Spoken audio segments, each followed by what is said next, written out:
We actually are recording, and we are now live. So I will now call the roll. Dr. Gasoi. Present. Mr. Chang. Mr. Chang.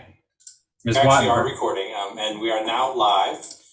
So I will. So if everyone can mute, that would be helpful too. Thank you. Ms. Wattenberg. Present. Dr. O'Leary.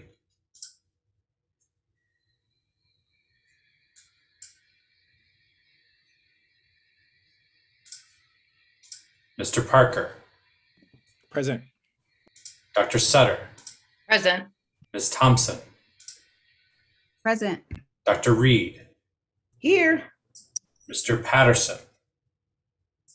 Present. Ms. Lopez. Ms. Johnson. Ms. Birnstad. Here. And I'm going to go back to get the people that I missed. Mr. Chang. Present. Dr. O'Leary. He is coming in now. Ms. Lopez. Here. Madam Chair, you have quorum.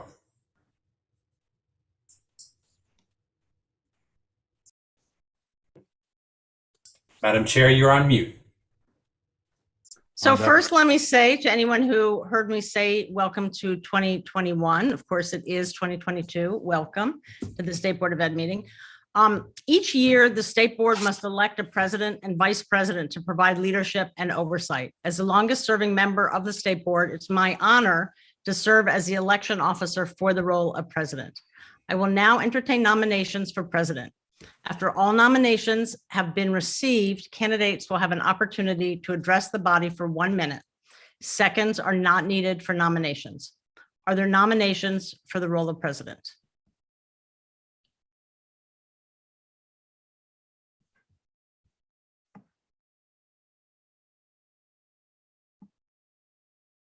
Okay, I see Alistair Chang. Hey, everybody. I'd like to nominate Dr. O'Leary. Okay, I hear a nomination for Dr. O'Leary. Dr. O'Leary, do you accept that nomination? I do. Okay, are there further nominations? I see Representative Patterson. Yes, thank you, Representative Wattenberg. It brings me great honor to nominate Jessica Sutter, Dr. Jessica Sutter. Representative Sutter, you have been nominated for president. Do you accept the nomination? I do. Okay, are there further nominations? I see Representative Parker. Do you have a nomination? Yes, I would like to nominate Vice President Gasoi. Okay, any others? Okay, seeing no further nominations, we have 3 candidates for the position of president. We have Emily Gasoi, Ward 1. We have Fraser O'Leary, Ward 4. We have Jessica Sutter, Ward 6. Each candidate will have 1 minute to speak, and I'll do it in the order that people were nominated. So we'll start with Dr. O'Leary, with Representative O'Leary. Colleagues, when you vote for me as your president today, this is what you will get. Someone who brings over 50 years as an educator to every discussion involving our children.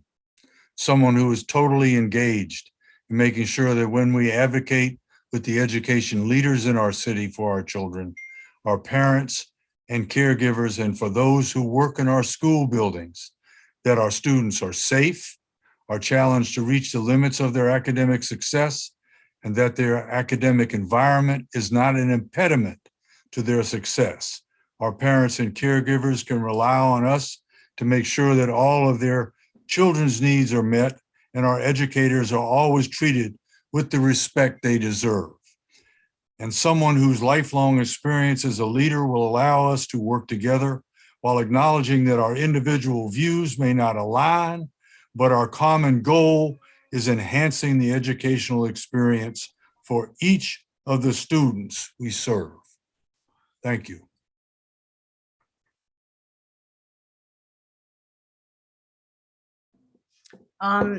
Thank you. Representative Sutter? Thank you. Our board needs new leadership. We need leadership that will bring our board together across perceived factions so that we can focus on the essential work of equity-driven policy for all DC children and their schools. Our work is clear. We need leaders who will build a coalition to do the work in partnership with our education agencies, with other elected officials, with our educators, and with our communities. We need leaders who will effectively manage our time and capacity as a board and staff to accomplish an ambitious agenda for all of the children of DC and as a team of 9 individually elected members. I ask you tonight for your vote to be that leader for our collective board. Thank you. Representative Gasoi? Thank you. I ran to serve on the state board because I believe deeply in education and democracy. I believe there should be a stronger connection between the two in our education system. And as the only independent democratically elected body related to education in our city, I am committed to strengthening the visibility, influence, and eventually the authority of this body in order to be more responsive to the constituents we have been elected to serve. I am proud of the work this body has done toward achieving these aims, and it is my intent as president to continue to build on that momentum. Continuity matters. As VP, I have built strong relationships on the board, in the community, and with many of our council members and agency leaders. I will continue to build on and expand those relationships, which are the waves that carry this important work that this vessel is carrying forward.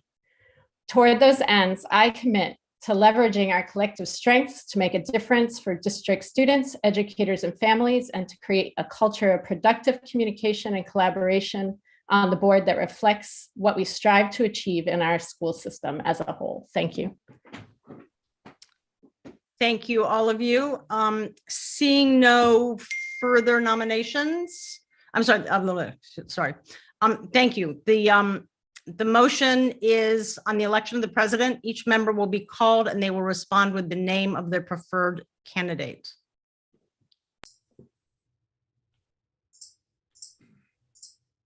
Representative Gasoi, Emily Gasoi. Representative Chang, Dr. O'Leary. Representative Wattenberg, Gasoi, Representative O'Leary, Fraser O'Leary. Representative Parker, Representative Gasoi. Representative Sutter, Representative Sutter. Representative Thompson, Representative O'Leary. Representative Reid, Representative Gasoi. Representative Patterson, Representative Sutter.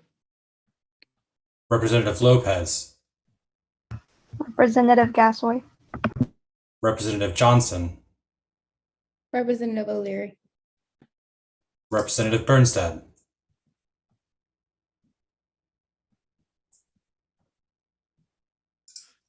Representative Birnstad?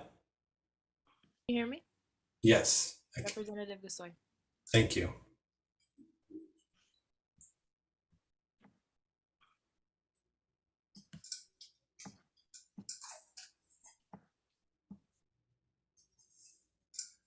Madam President, the vote is inconclusive with Representative Gasoi getting 4 votes, Representative Sutter receiving 1, and Representative O'Leary receiving 3. The student member votes have also been recorded. okay, so Point of clarity, wasn't that 2 for Sutter, not 1? My apologies. Yes, Representative Sutter received 2 votes. okay. The motion on election of the president has failed to reach a majority. As such, the motion is postponed. A postponed motion can be brought back for consideration through a motion of reconsideration later in this meeting, or it will be put on the agenda of the next scheduled meeting of the board or a special meeting scheduled for this purpose until a new president is elected, our previous president, Zachary Parker, will continue to serve as president. Madam Chair, if I could interrupt, typically we would do 2 votes prior to postponement, but if there's a motion to postpone, we can do so as well. I thought okay.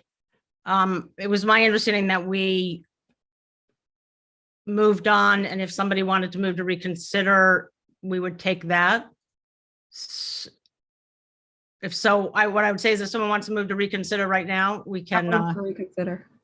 Second. I'm sorry, excuse me?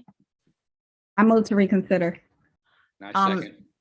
Okay, so we will then go and have a second vote, I think. Is that right? Is Mr. there Hayworth? no discussion? Sorry, is there a question, Representative Chang? I apologize. Is there a chance for discussion or no? Or we go straight into voting again? There's typically not chance for discussion, although if any candidates decide that they want to withdraw nominations or to change any of their statement, I suppose that they could.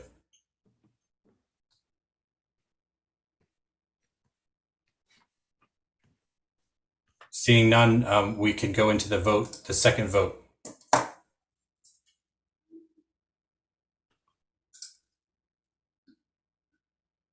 Representative Gasoi. Representative Gasoi. Representative Chang. I'd like to change my vote for Representative Sutter. Representative Wattenberg. Gasoi. Representative O'Leary. I'd like to withdraw. Representative O'Leary withdraws. Representative Parker.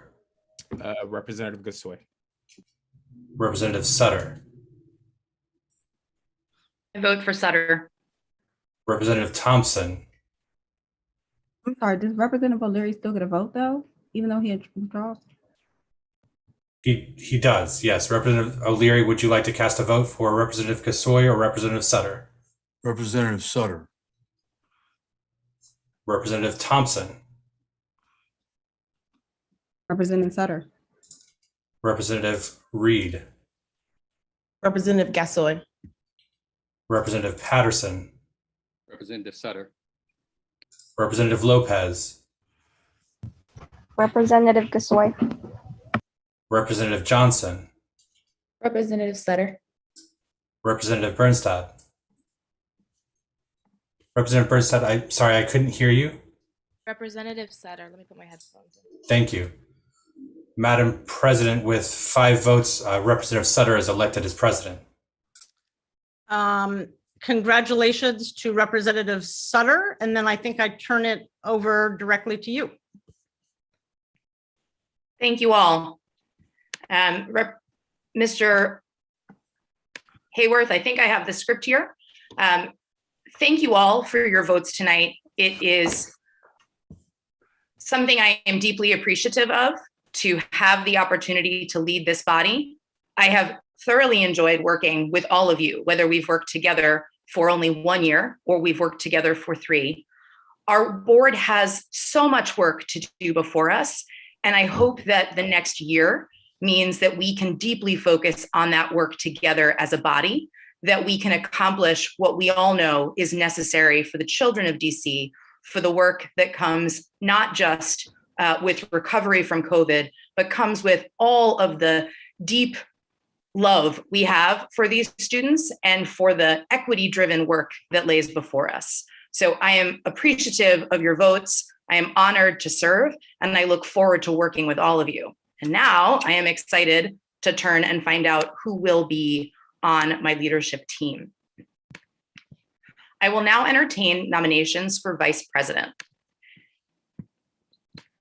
After all nominations have been received, candidates will have an opportunity to address the body for 1 minute.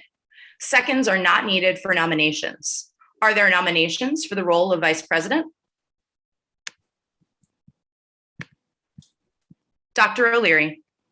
I'd like to nominate Ebony Rose Thompson. Thank you, Dr. O'Leary. Representative Thompson, do you accept the nomination? Yes, thank you.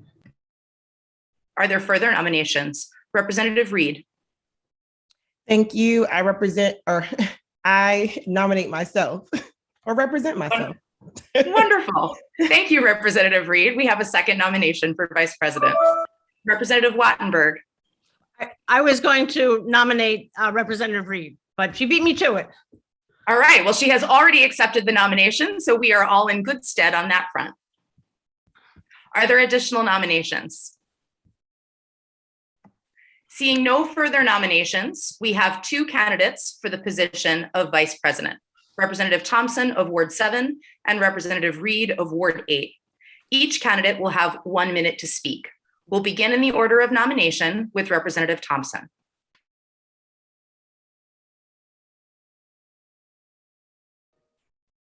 Good evening, colleagues. I ask for your vote to be the next Vice President of the SBOE. I respect each of you as colleagues and value the talents and experience you bring.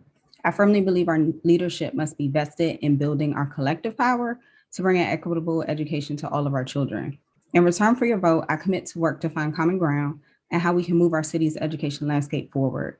After serving together for a year, I believe we can channel our efforts to do so much more.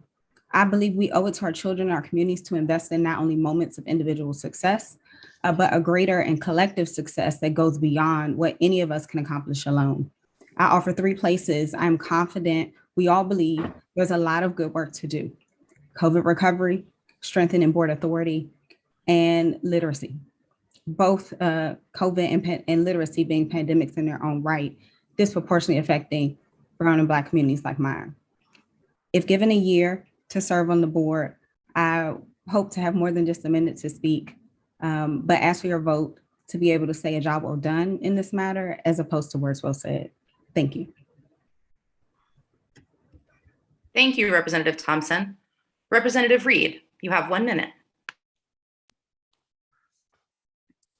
Members, as your colleague over the last year, I have went beyond aspiring to be transformative in relation to the work of the board, but have engaged with each of you in a productive and collaborative manner in reshaping the narrative of education in the district. Whether it was getting traction on a safe passage resolution or assisting with advancing that legislation, board governance, the novel concepts of homeschooling support and tech standards, literacy, outdoor learning, the STAR framework, or even a coalition to support the needs of children and families east of the river. The beauty of all this work was that it wasn't about us, and it isn't about us, or how well we get along or interpersonal relationships. It's solely about using our authority and skill to be responsive to our constituents, students, neighbors, and colleagues. You know, the people who are beyond these 9 little Zoom boxes in front of you, the people who really matter. So with that said, I ask for your vote for Vice President of the State Board of Education. Thank you. Thank you, Representative Reid. The motion is now on the election of the Vice President. Each member will be called and they will respond with the name of their preferred candidate. Mr. Hayworth will call the roll and announce the final vote. Representative Gasoi. Representative Reid. Representative Chang. Representative Thompson. Representative Wattenberg. Representative Reid. Representative O'Leary. Representative Thompson. Representative Parker. Representative Reid. Representative Sutter. Representative Thompson. Representative Thompson. President Thompson. Representative Reid. Me. Representative Patterson. Representative Thompson. Representative Lopez. Representative Thompson. Representative Johnson. Representative Thompson, sorry. Representative Birnstad. Sorry, Representative Birnstad, I'm still having difficulty hearing you. Representative Thompson. Thank you so much. Madam President, Representative Thompson has been elected as Vice President. Congratulations, Vice President Thompson. I look forward to working with you to better outcomes for our students across the district. Thank you all for your votes tonight. Members, we are now set to move on with the content of the meeting. We've received a draft agenda for tonight's meeting. Are there any corrections or additions to the agenda? Seeing no changes, I'll entertain a motion to approve the agenda. Moved. Is there a second? Second. The motion being properly moved and seconded, I will ask for the yeas and nays. All in favor, say aye. Aye. Aye. All Aye. opposed, say nay. The motion is approved. Members, we also have before us the minutes from our January 5th working session. Are there any corrections or additions to the minutes? Seeing no changes, I'll entertain a motion to approve the minutes. Is there a motion? So moved. Is there a second? Second. The motion being properly moved and seconded, I'll ask for the yeas and nays. All in favor, say aye. Aye. Aye. Aye. Aye. All opposed, say nay. The motion is approved.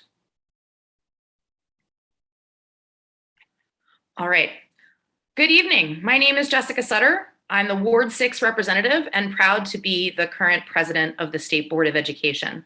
On behalf of the members of the District of Columbia State Board of Education, I welcome our guests tonight and our viewing public to this Wednesday, January 19th public meeting. The State Board holds its regularly scheduled meetings on the third Wednesday of every month. This meeting is broadcast live via the District Knowledge Network and also live streaming via YouTube. We remain in a virtual posture due to the ongoing COVID-19 pandemic.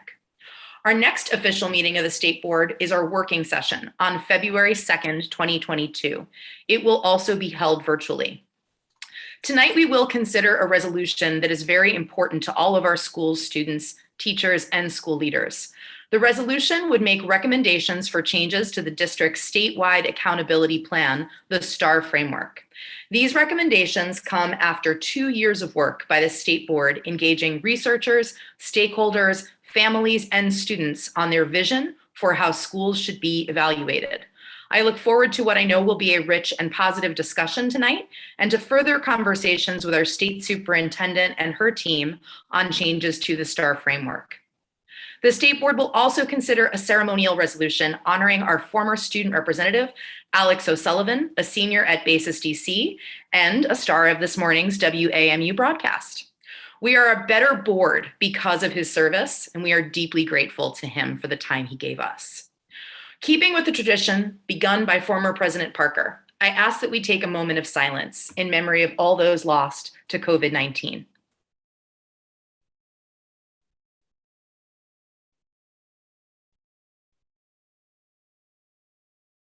Thank you all for honoring that tradition with me.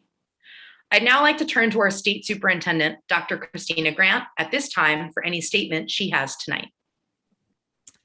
Well, good evening, Madam President, and congratulations. Thank you so much. I have to edit my talking points, but thank you so much for having me here this evening. Happy New Year, State Board of Education. I'm delighted to be before you once again as you engage in your first public meeting of 2022. I do hope that you had time with your family, that you had a restful holiday season, and that you are ready and willing to re-engage in all of the work that's before us as we attempt to close out yet another historic year in education in Washington, D.C. The challenges that we continue to face are indeed unprecedented. It's a word that I hope I can retire, but the word continues to have new meaning. And despite unprecedented times, we at OSSE will continue to work diligently to keep our schools safe and open for in-person learning, as we've just done. For the first time in 2 years, we will administer statewide assessments, which will help us better understand the impact that the pandemic has had on student achievement across our schools, and it'll set a foundation for how we talk about the new normal as it relates to teaching and learning across our system. We will continue to invest and innovate around our recovery efforts, including investments in high impact tutoring and the stabilization of our early child care sector. While we're navigating the challenges ahead, known and unknown, OSSI continues to remain focused on meeting all of the needs of our schools, our children, and our families. We're engaged in this work. It's both important and it's extremely sacred. Again, I want to extend a heartfelt thank you to all who serve children every single day, our teachers, our bus drivers, individuals who are stepping up to volunteer. We are really leveraging all of our supports to keep our schools and our children safe. And it's important that we say thank you often. This evening, you all elected your new leadership team that's going to guide us in the work for this year. Over the past 6 months, I've had the distinct pleasure of working with President Parker and Vice President Gasoi. I want to take a moment to earnestly thank you both for your thought partnership, your collaborative efforts, your encouraging texts of support and pushes along the way, support of my leadership as a new member of this education team in Washington, D.C., and ultimately for your unwavering service to children. It's just noted that I say thank you and that the leadership at OSSI says thank you. As we look to the future, I'm eager and excited to continue the constructive relationships that will exist now with President Sutter and Vice President Thompson. I will personally continue to engage with your leadership monthly and align on your respective priorities. And my staff will be available as needed on all of the relevant business pertinent to the board and OSSI's shared responsibilities. President Sutter, this is a full circle moment for you and I. We accomplished transformative work together in Philadelphia. I'm very excited about what the future holds in our working together. I look forward to working together with both of you in service to our children. One such area that you all will be discussing this evening and will require our continued collaboration will be on the STAR framework. This evening, the board plans to engage on a resolution that will provide OSSI with recommendations on revising the school transparency and reporting framework, Washington, D.C.'s statewide accountability system that's required by the federal Every Student Succeeds Act. We will review those recommendations and chart out a path forward on revisions and timelines in the upcoming weeks. These recommendations will help guide our work for the implementation of the required accountability system for 2023. In the meantime, OSSI will submit an accountability addendum for the United States Department of Education to request necessary flexibilities in order to comply with federal requirements in 2022. In this addendum, OSSI will outline how it will calculate its accountability system based on available data, including designating schools for support and improvement. As you can recall, the district did not conduct statewide assessments last year, so we will need to describe how we will implement the system without achievement and growth data. We will also need to use the accountability system to identify the bottom 5% of schools and those schools with the lowest level of subgroup performance. OSSI staff will be available to the board at the February working session to discuss the addendum requirements and draft submission. Although the addendum does not require board approval, we will publish the addendum for public comment, a period that will last at least 30 days, and we commit to engaging with stakeholders. The addendum is due on March 7th, 2022. I would also like to take a moment to update you on the heroic efforts that OSSI and members of our education community have taken over the last month to support a safe return to in-person learning after the December holiday break to confront the surging rates of COVID-19 due to the Omicron variant. OSSI supported DC Health in ensuring that every public school received enough rapid antigen tests for every student and staff member. That number is somewhere north of 150,000 kits. These tests were to be used prior to the return to school. OSSI gave local education agencies the opportunity to apply for a 2-day instructional waiver to distribute and support test administration. We will continue to distribute nasal-based rapid antigen tests to all DCPS and public charter schools after a prolonged school break of at least 5 days. In addition, OSSI will support weekly test distribution of rapid tests for students in pre-K, kindergarten, and staff through the remainder of the Omicron surge. We completed our first distribution of tests last week and provided LEAs with a 2-week allotment of tests. These tests should be distributed to staff and students on Friday. Staff and students will take their test on Sunday prior to returning to school on Monday and report their results to coronavirus.dc.gov/over-the-counter. Thank you to all of the families who ensured we had a first successful week coming back this week, and we look forward to families doing it again next week. They should notify their school directly of a positive test result. Collectively, these efforts build upon the symptomatic testing and asymptomatic testing that has been in place in our schools throughout the school year, and we believe that this will go a long way to keeping our schools open and safe for in-person learning. And again, a tremendous thank you to everyone who worked over the holiday season to ensure that our children were safe to return. Yet there will be many instances where quarantine and isolation are so great that schools that are in normal in-person operation may have to shift their operation. It presents a significant challenge. To accommodate schools that find themselves in those instances, OSSI also published guidance that outlined the process in which a school could shift to situational distance learning. Schools can make this shift in 10-day increments until the end of the month, January 31st.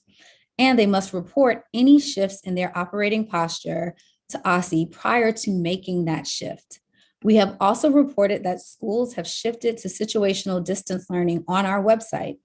Schools may use this flexibility again until the end of January, and OSSI will reevaluate its use based on virus rates. Although the Omicron surge has challenged us greatly, I am pleased to see how nimble our schools and OSSI and all of our leadership has been in responding to the challenge. And again, continued thanks to everyone for coming together in service to our children. These efforts will not only help our school community stay safe as we continue to battle this virus, but they have provided us the opportunity to build new systems, new processes to confront future states that may exist as a result of this virus. Again, thank you for the opportunity to be with you all this evening. And congratulations, President Sutter and Vice President Thompson. Thank you so much, Superintendent Grant. The amount of work that we know you and your team and all educators across the city are doing right now is tremendous. And we look forward to partnership with you on our policy issues, as well as on all the issues we know our schools are facing every day, just to have our students present and learning. Thank you so much. We are now moving on to our public comment period.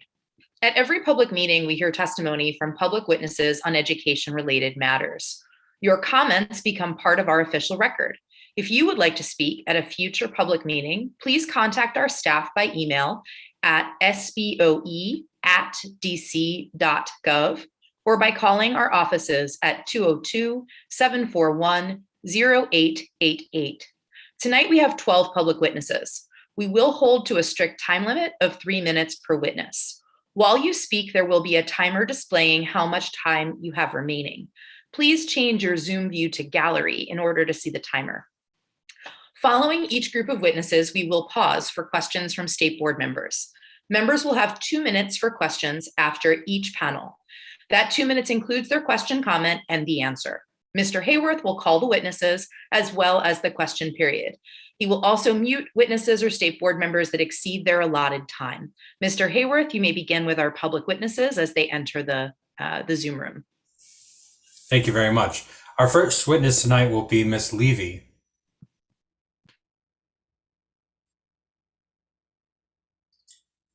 Ms. Levy? Okay, we're going to give a pause for Ms. Levy. Mr. Schmidt. Oh.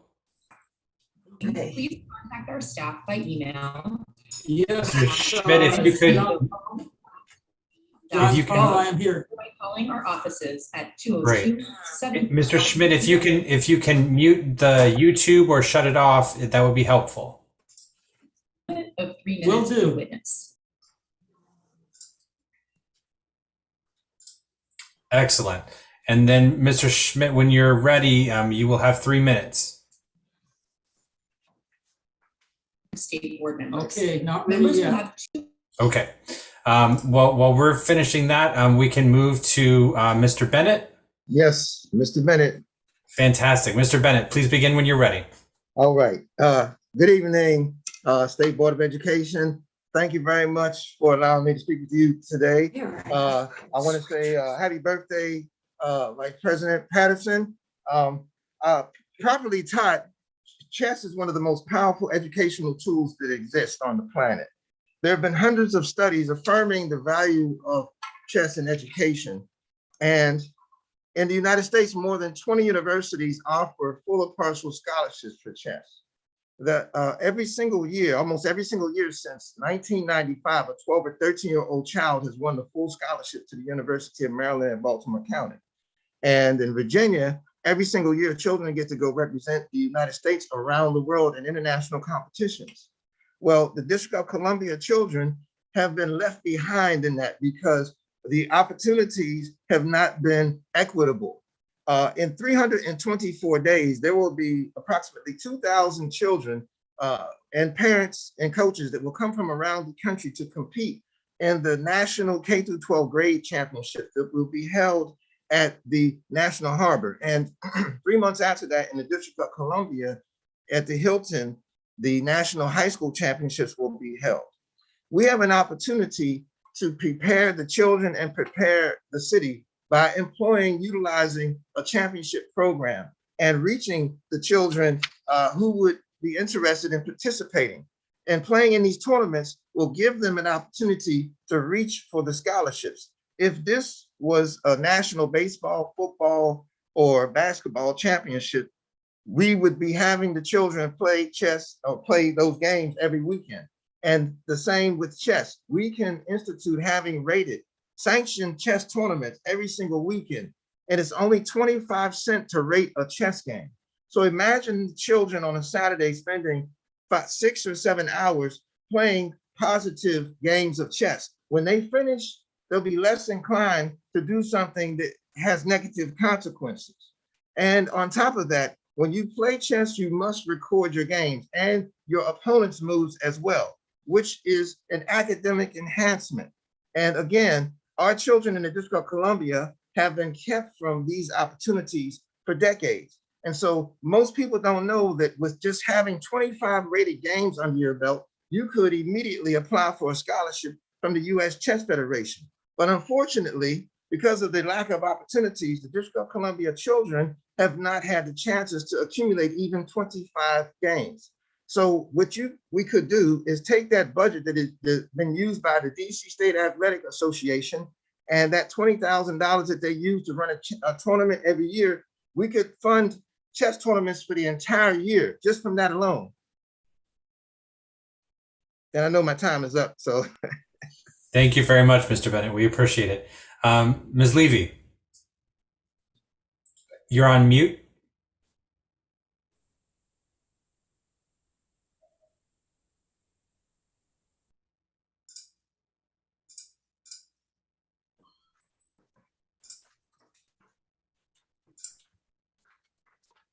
Good evening. My subject tonight is the star rating system. I think it serves two quite different purposes. There's accountability, and then there's school choice and parent information. And of course, there's overlap between them, but they are different. And my message for tonight is that I strongly oppose the summative rating, the single rating, whether it's with stars or some other implement. I am for the provision of maximum information, especially information on education opportunity that each public school offers. And right now, I believe that these opportunities are too inequitable to justify a simplistic judgment as opposed to the use of broader metrics. I have studied and thought about accountability and information for many years. When my children were in DCPS and when one of them was a teacher there. And that's through the elected Board of Education, the control board, the hybrid board, and now charter schools and mayoral control.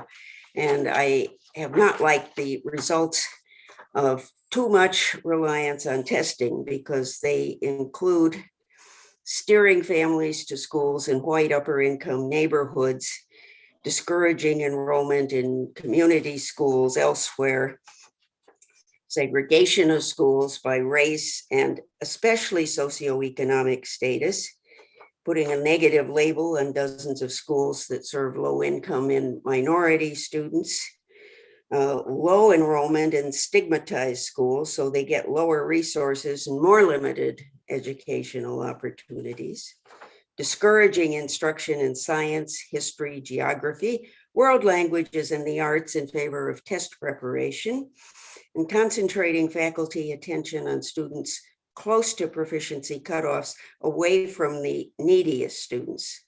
Families that want only schools with high test scores and low numbers of low-income minority students can readily identify them without the kind of system that I think should be reserved for motels and movies. All families need to be encouraged to look much more broadly at what schools can really offer their children. So I would say, please drop the stars, but adopt the rest of the improvements that the report on the STAR framework recommended. Thank you. Thank you very much. Mr. Schmidt. Thank you. Can you hear me? Yes, we can. Thank you. I am Jeff Schmidt. My daughter attended Deal Middle School and Wilson High School and just graduated from the University of Maryland, College Park. I see your revision of the STAR school rating system as a move to normalize your separate but equal approach to schools. DC schools are highly segregated racially. The Supreme Court said in 1954 that separate education is inherently unequal. Separate education is clearly not equal in DC schools. Yet no member of the DC State Board of Education or DC Council is calling for school desegregation or even calling out the problem. But the STAR school rating system does draw attention to the fact that education in DC is unequal. The Board of Education's answer is to change the school rating system in a way that will put lipstick on the pig of racial segregation. The new system will give separate, less than equal schools higher ratings, making separate look more equal. This will help normalize DC's separate but equal approach to schools.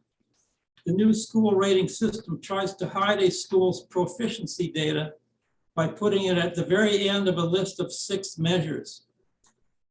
This hides the key question of whether the school is keeping students up to grade level academically. Black parents have been told for too long not to worry about that. And today you are going to try to mislead them again. Changing the school rating system isn't going to get white parents to send their children to different schools, but it might get a few Black parents to send their children to neighborhood schools instead of integrated schools like Deal and Wilson. That would not be good for their children, and it would reinforce DC's separate but equal model of education, which doesn't work because it is unequal. Implementing the new school rating system would be one more sign that the District of Columbia has given up on equality in education. Don't do it. That's the end of my oral testimony. My written testimony has a small additional section on the academic growth measure, which is going to play a higher role in your new rating system. And in that additional part available in my written testimony on your website, I show that academic growth isn't going to change school ratings significantly. Thank you for the opportunity to testify. Thank you very much, Mr. Schmidt. Ms. Giles. Good evening, DC State Board of Education. My name is Jess Giles. I'm a Ward 7 resident and the State Director of Education Reform Now, DC. EARN DC is a nonprofit organization that fights for just and equitable education for all students. I want to congratulate President Sutter and Vice President Thompson on their election to leadership. I look forward to working collaboratively with you two, as well as the rest of the board on education equity. I'm tongue-tied. Second, I want to congratulate Alex O'Sullivan on his great service to the DC State Board. Wish you all the best in whatever you decide to do next, which I'm sure you will make us all proud about. The majority of my testimony is focused on the DC School Report Card and STAR Framework recommendations and amendments. Testimony is on behalf of EARN, and we look forward to following up with a sign-on letter from many DC residents who would agree. Overall support, including additional metrics to the DC School Report Card and STAR framework, as long as objective measures of student academic performance are held at the forefront. I am, however, disappointed to see that there is a proposal to eliminate the single summative rating. I believe wholeheartedly that DC should keep the summative rating so that all families have access to clearly communicated, detailed information that provides a single transparent metric for determining how well their child's school serves all students. We should not be confusing or unwavering or subtle about our standard for education. I believe the district can improve the summative rating by assigning greater weights to schools providing high quality learning to students with special needs, English language learners, students designated as at risk, and students experiencing significant social change. This is the equitable approach we should be adopting and we should be striving for. I also believe it's critical for PARCC to be administered in the spring. It's been 2 years since the district last administered the PARCC exam, and we need a baseline understanding of how students are performing. And lastly, we should improve supports for schools. ESSA requires states to set aside 7% of Title I funds to support schools identified in need of support. The DC State Report Card should demonstrate how these funds are utilized, and our local research practice partners must analyze their impact to guide improvement. Thank you so much for allowing me to testify today. Thank you. Members, that is the end of our first round of public comment. If you have questions for this panel, please use the raise your hand feature, and we will call you in the order of that you have indicated you have questions. Representative Chang. Thank you, Mr. Hayworth. My question is for Ms. Levy. Would you please touch upon the ways that you can imagine inputs alongside outcomes in the way that we present information about schools? That was a piece of the last conversation that we got to touch on, and I think the board would, I'd appreciate if the board could hear it from you as well. Well, I would like to see more on offerings, on things like class size. I was just at another meeting where someone said that, you know, there are DCPS high schools that don't offer calculus. We should have calculus at every school. And there are a lot of parents that wouldn't send their kids to a school that didn't offer calculus. I'm sorry. I could make a list. I have thought about doing a project, if I ever have time, to look at all the different kinds of information that are currently available, because I did a paper for the board some months ago on data and what's available. And I would like to take a look at every bit of that and see how that compares among the various schools.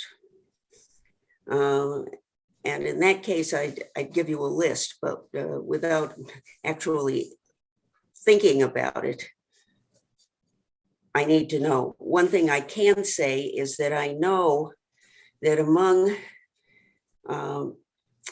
DC public schools, if you filter out special needs money, at risk, special education, and ELL funding, you're left with what's called general education funding.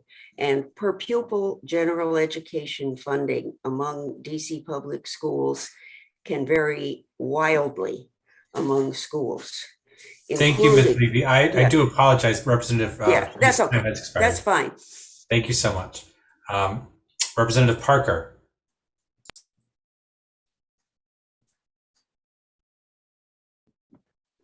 Sorry.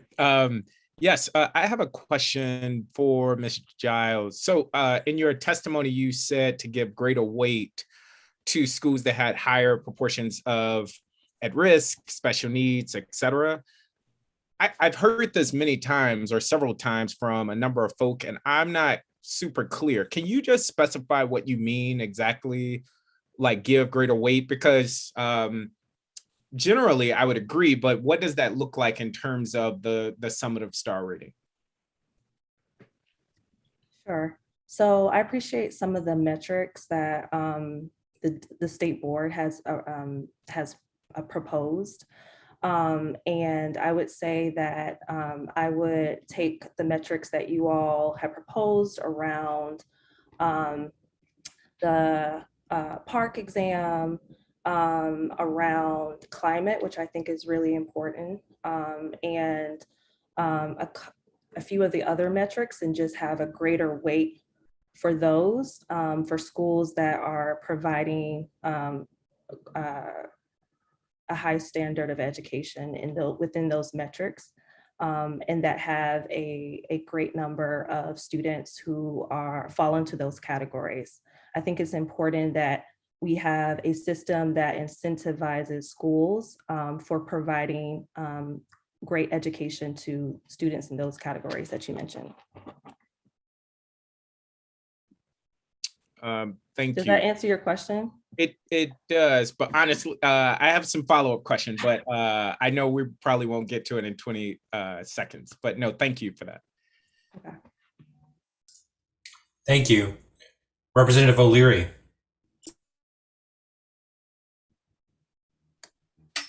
Ms. Giles, question. I have two questions. The first is with the people that you've been talking to, have you gotten any kind of feedback about the validity of the park test to their students, or how they feel about the park test as a gauge of what their students have learned during the year? Yeah, so people that I've talked to have said that they appreciate the park exam, and how it provides them an understanding of how their students are doing ELA and math. I think where we could all improve on the park exam is making sure that the test results are faster, and that parents have that information in a way where they're able to make accommodations, and if their students are in need of those, and that they're having really great communication with their school on their child's progress. I see that as areas that can be improved with the park exam and tests in general. Well, there's a big difference between tests in general and the park exam. And I was wondering if, because I don't have anything against a summative exam in any of my classes when I taught.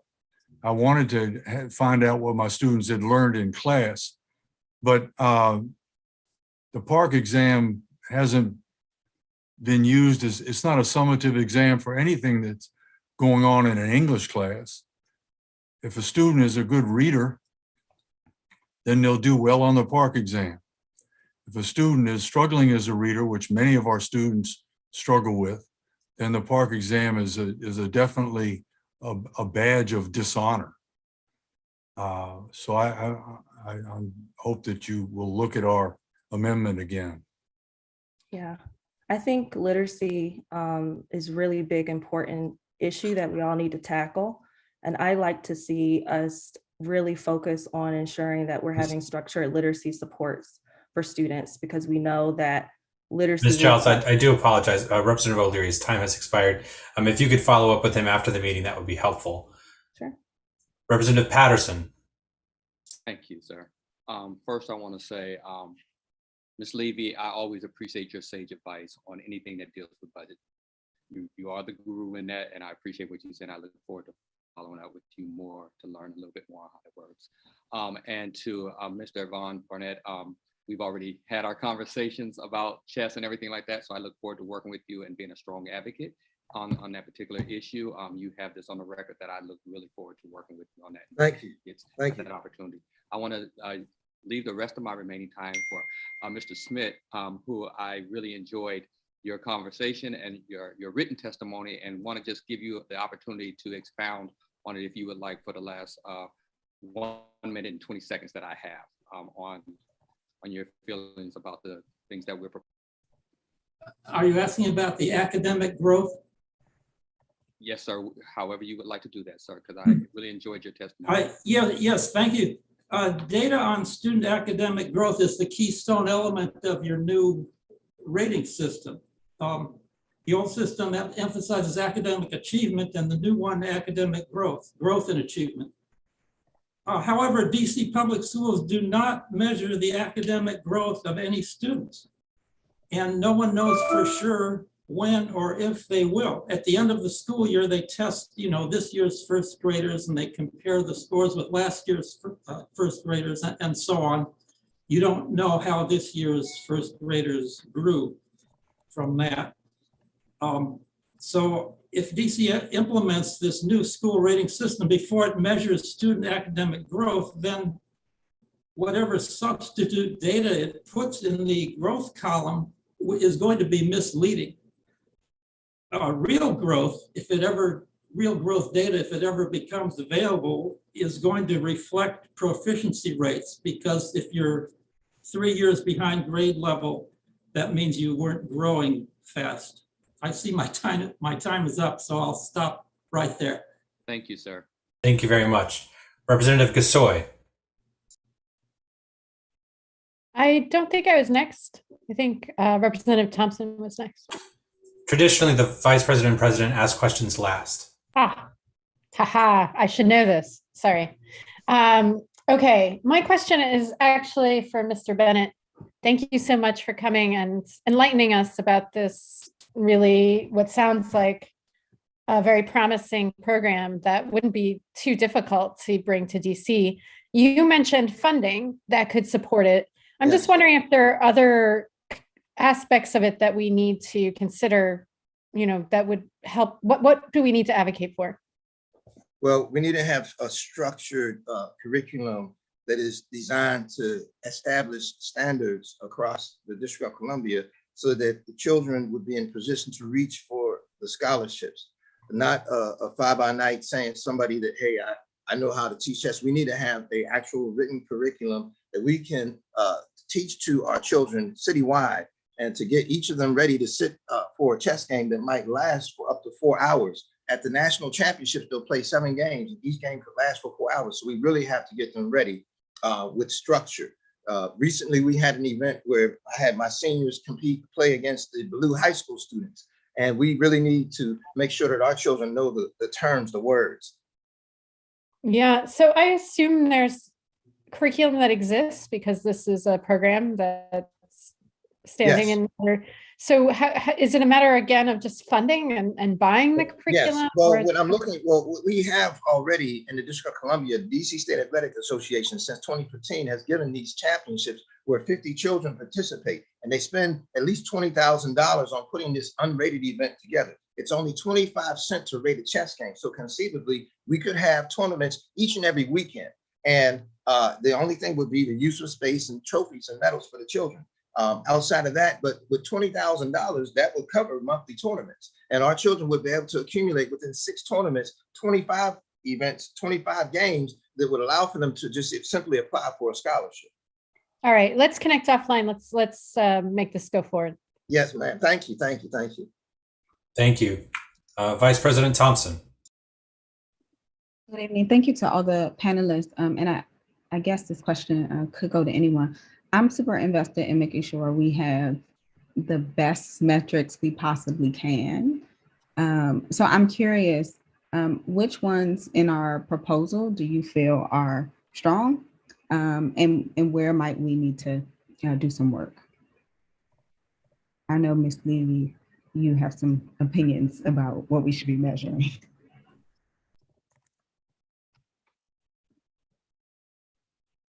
Well, apart from the kinds of opportunities I talked about, I want to note what Mr. Schmidt said in his coda, and that is that we do not track the growth of individual students, only of cohorts.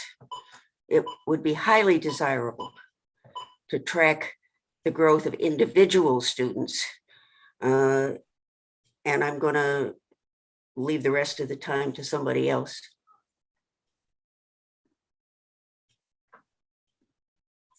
Nobody else has. Oh, go ahead. Well, I could just say briefly, it would be good to have a measure that shows what grade level students are at. The testing now shows whether or not a student is at a particular grade level, like fifth graders are given a fifth grade test and they're either proficient or not proficient at fifth grade. But with computerized testing, we could be giving tests that show each student's grade level in a particular subject.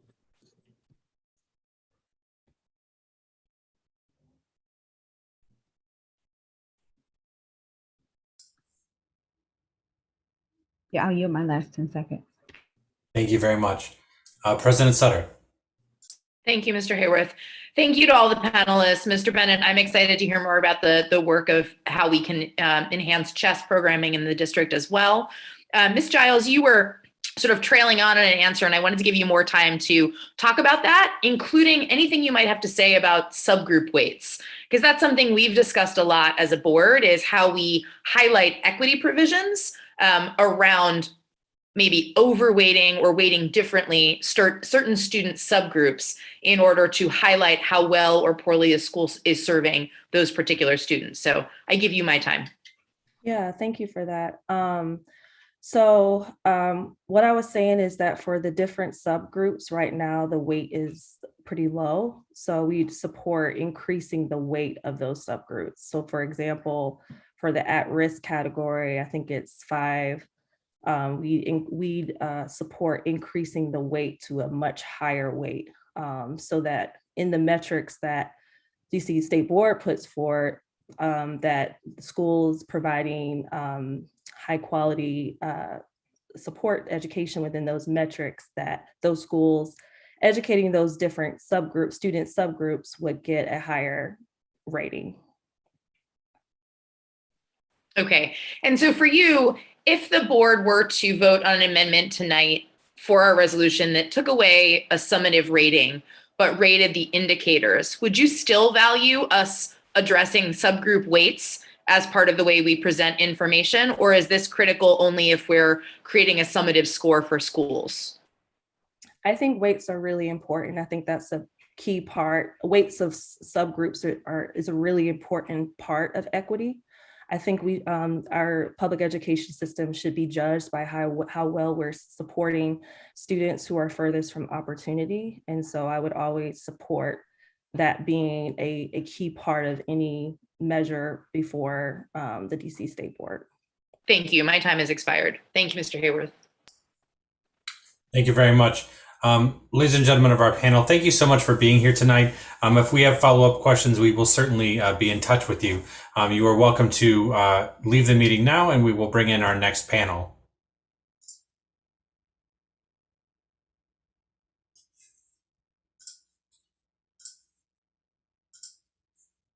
Great. Thank you so much to our next panel for joining us tonight. We will be using a timer as well as making sure, so please do use, if you can shift your view to gallery mode so you'll be able to see the timer, that would be very helpful. We will be going as close to the order that you signed up as possible, but please forgive me if I skip around slightly. We will begin with Ms. Pessey.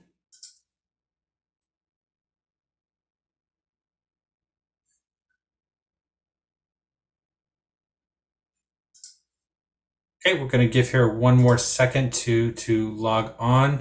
Ms. Coughlin.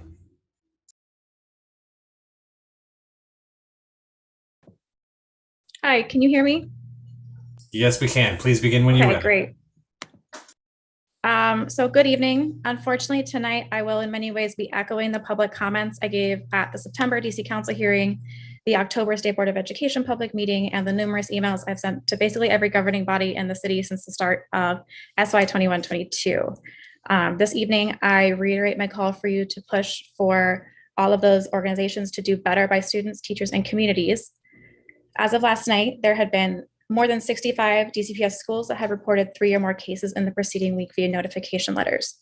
According to DC Health, there are 3,313 DCPS students and personnel in quarantine, which is about equal to the entire DCPS enrollment in Ward 2 and more than double the number in quarantine during the peak of the Delta variant in September. For the most part, DCPS has not made any substantive changes to the day-to-day operations of the schools that would prevent us from returning to the abhorrent conditions we experienced just before winter break. And we are well on our way. As I have said many times, it is difficult to establish an accurate understanding of COVID rates in DCPS given the unfortunate state of data reporting, which is out of compliance and sloppy. While some of the issues come from data reporting, there are also issues surrounding data collection. The chancellor, the mayor, and the state superintendent repeat regularly that all schools are tested every week, which totals at least 20% of DCPS students, or 30% after a long break. I unfortunately have to say again that DCPS has never reached its 20% goal. Last week, there was no testing whatsoever at my school, save any outstanding test to return rapid tests. Due to cancellations last week and MLK Day this week, my school will not have any in-school testing until Friday, more than 2 weeks after we did our test to return. Parents and teachers were not informed of this change, and I only found out based on my willingness to go out of my way to ask questions and spend my limited free time trying to untangle the information or lack thereof given to the public. Regular extensive testing is one of our strongest defenses we have against COVID infections and outbreaks. Rather than treating school testing as a burden, we need to reframe additional in-school testing as one of our best opportunities to stop COVID in its tracks. About 20% of DC households contain a child below the age of 18. This means schools are in a unique position to be the catalyst for case rates to swell or subside. Rather than struggle to get 20% of students tested each week, schools should be jumping at the opportunity to test significantly more. Many other issues persist throughout our system that have not yet been addressed, despite promises that they'd be solved by the beginning of the year, and I'll leave those for another day. While I know that the State Board of Education plays more of an advisory role, we need you to continue to pressure DCPS, DC Health, DGS, and the mayor to do more to protect our teachers, students, and communities. You are our only elected education officials in the city, and none of these other departments have been at all responsive to ask for clarification or correction. As I said at the beginning, DCPS and DC Health can do better, and they must do better by our schools if we value students as whole people whose lives are worth more than the pride of those who continue to push for in-person or else. Thank you. Thank you very much. I will send you this copy. I forgot to, but I will forward it to you, Mr. Hayworth. We appreciate that. Thank you so much. Ms. Conerly. Hi, happy Wednesday, everyone. Good evening. Thank you all for hearing us. I really appreciate that. My name is Kevawnna Conerly. I am a parent at Meridian Public Charter School. We are seniors now. I have a 4th and 5th grader. We've been with Meridian since pre-K. It is my village. It is our home. It is our second home. I absolutely appreciate and am grateful for everyone there. With that being said, as we all know, COVID has the world in chaos right now. And I hosted on last Wednesday, I hosted what I called a parent portal. And it was just a come together for anyone who had any concerns or any topics they wanted to discuss on a public platform. And we had about 27 parents and supportive members who showed up to discuss how they felt about what was going on. Long story short, we, the parents, are basically asking for an option. We're not asking for permanent virtual learning. We're not asking for schools to be closed down, not at all. Our children should never be denied their education. I have a history in early childhood education. I'd strongly agree that the majority of our children do learn better in person. However, right now, with what's going on globally, the parent community and a lot of our teachers and administrators who also are parents, who have children in high school, middle school, elementary school, or all of the above, it's not just your work environment that you have to be concerned with. It's several different communities that you have to be concerned with. So testing, yes, it's great.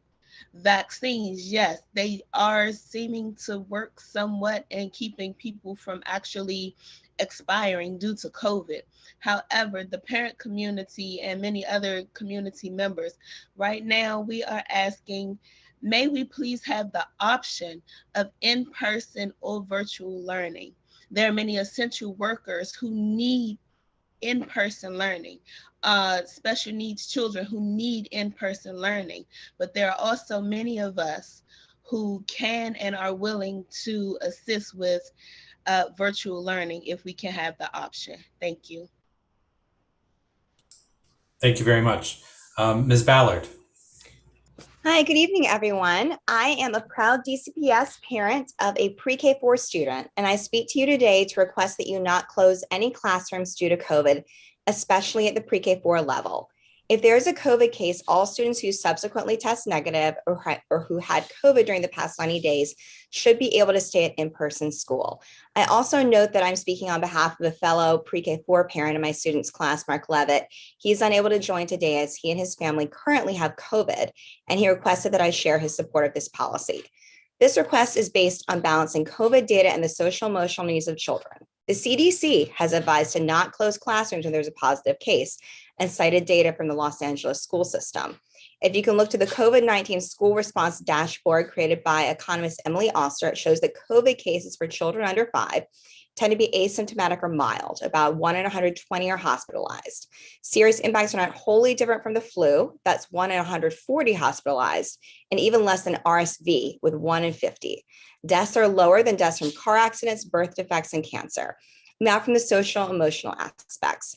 Our 4.5-year-old child was an easy child to parent before the pandemic. And due to COVID-related school closures, he is now in occupational therapy, not wanting to go to school. And I know of many other children who are in a similar circumstance who have experienced a lot of regression. Unfortunately, our son did contract COVID at school, and we all got it over our winter break, including his 2-year-old sister.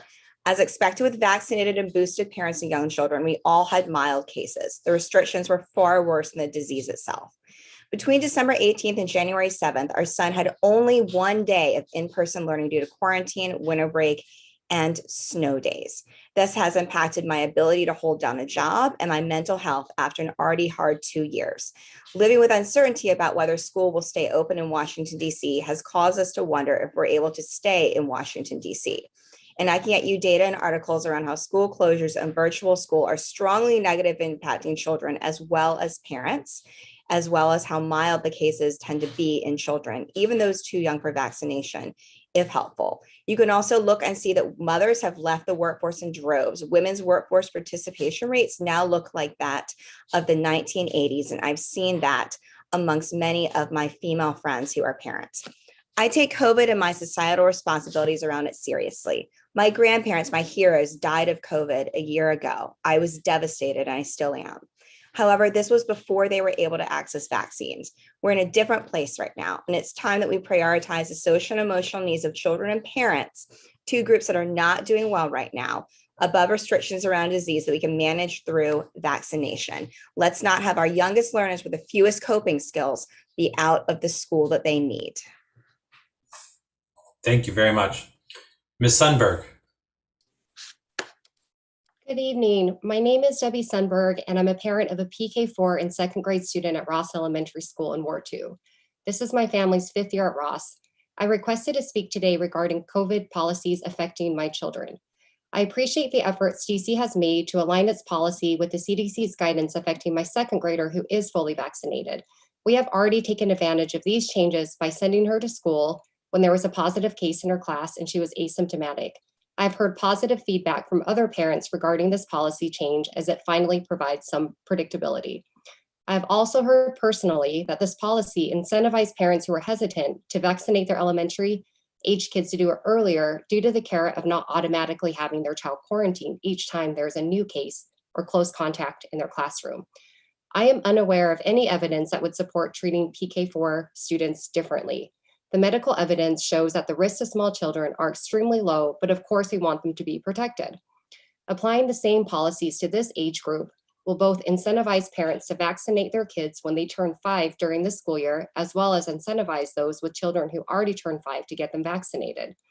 Implementing a policy where a student who is fully vaccinated will not need to stay at home unless he or she develops symptoms like the CDC recommends will help increase the overall rates of vaccination and further protect the 4-year-old students in PK4 who are ineligible to be vaccinated. A policy to incentivize increased vaccination rates will help reduce the spread of COVID to these young students and prevent disruption of learning and the stress it causes working parents. I understand one reason why different policies may be in place is due to the perceived challenges to have some students doing virtual instruction and others in person. However, we are already doing this for other grades and with older students who have much less difficulty with independent learning than this age group. I have known firsthand since March of 2020 with the then 3 and 5-year-old at home that working parents cannot work with small children at home, and there is really no virtual learning that does not require constant attention. As with many families, virtual learning and school disruptions have unfairly fallen on the mom or one parent, as my husband often works out of the home. This has caused repeated stress on myself and our entire family. Having a policy allowing vaccinated children or those who have recently tested positive for COVID to stay in school will overall decrease the burden on the parents and families with PK4 age children. This also will place less of a strain on working parents and their employers who have already for 2 years put up with unpredictable quarantines and school cancellations. It'll be more aligned with CDC policies as well as common sense that parents will make sacrifices, taking time off work when their children are actually sick, and provide some predictability in our lives. I urge you to please consider implementing policies for the PK4 students that more align with the rest of the revised policies for DC elementary school students. Thank you for the opportunity to present my statement. Thank you very much. Ms. Stamper, welcome back. Hey, how are you? Good evening. I didn't write my testimony. I took the time to listen fervently to everyone. And I almost laughed because I am a working parent, and I've been teaching in the pandemic with kids home with me. And I'm not laughing at any other parents, but let's be real. A lot of schools do not have great COVID policy or responses. I've worked at 3 different schools since the pandemic has begun, and every school had a different response. I watched 3-year-olds screaming and crying on the first day of school when I worked at Stokes, and went crying just to get tested. Eventually, as the year went on, they got used to being tested every week. It was weekly testing, 100% of the school, both campuses. I appreciate that, and I knew I was safe, and I knew my work environment was safe, and I knew my students, they were safe and they were well. I'm at a different school. They don't test every week. They don't test at all. They just started testing. A lot of staff is out. I'm constantly having to cover other classrooms virtually and in person. And this is a special needs school. So some days, like today, I had my class, seniors 4, and my class, seniors 5 and seniors 4. And I don't know how much you know about IEPs and autism and whatnot, but having 18 kids with varying levels of disabilities in one room, some with masks, some without, is rather difficult.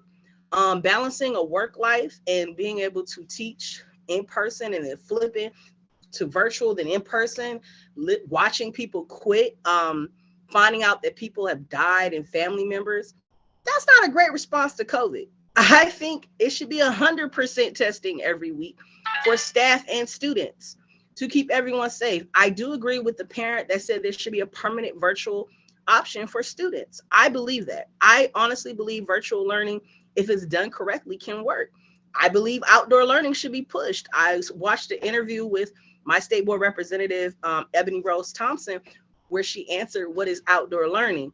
What is outdoor learning? Learning outside. I agree. Ms. Thompson is definitely what it is. It's learning outside. Taking a classroom, putting it outside. Simple as that. I've been testifying. Let's go outside. I know it's cold right now. I don't do cold. I'm in my hoodie. I just came from outside. But we can be creative. I watched Urban Adventure Squad have kids outside teaching. I've watched pods be created. Come on, y'all. We got to get creative and get better. It's 3 years into this pandemic and we still ain't learned a lot of stuff that we should have learned by now. With that being said, I got 8 more seconds. I'm proud of y'all. Y'all did well. Y'all still staying virtual. Y'all staying alive. Everybody on the board is still alive. I'm proud of you. Happy birthday or belated birthday, Mr. Patterson. Chang, I ain't seen you in a minute around town, but do you live your best life? Zachary Parker for Ward 5. All right, I'm done. Thank you so much, Ms. Stamper. We appreciate you. Ms. Pessey.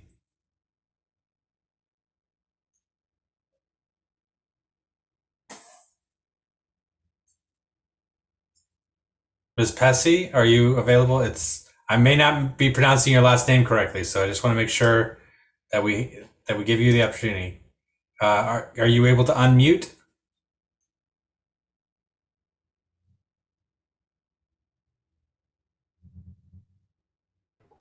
She says she here in the chat. Yeah, I'm seeing that. If you can try holding down your space bar, it should unlock your mute.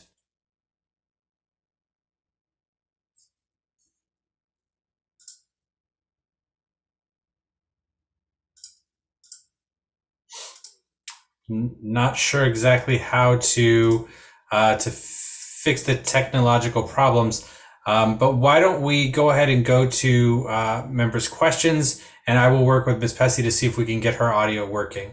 Members, if you do have questions, please do use the raise your hand feature, and I'll call you in the correct order.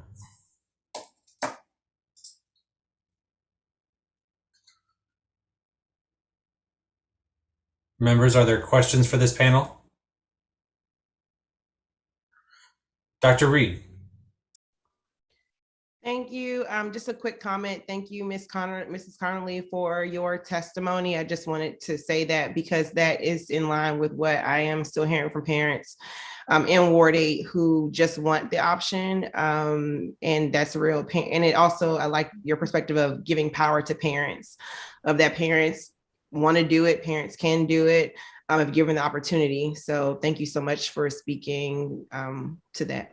Thank you.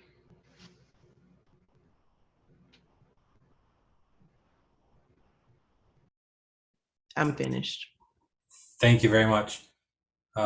Representative Wattenberg. Thank you. First, I want to say, thanks for all of you for coming. And I hope I'm going to get people's names right. I believe that it was Ms. Coughlin who first talked about the need for the testing. We're not testing enough and so on. And what I'm very, very supportive of that. What I want to say, and this is really to everybody who's spoken on it, we need to do more testing. We need to have outdoor options. When we say we want outdoor options, we need to provide people the Wi-Fi for it. We need to provide people the tents. We need to provide people the heaters and so on and so on. When we provide the testing, it needs to be reliable. It needs to be regular, et cetera. And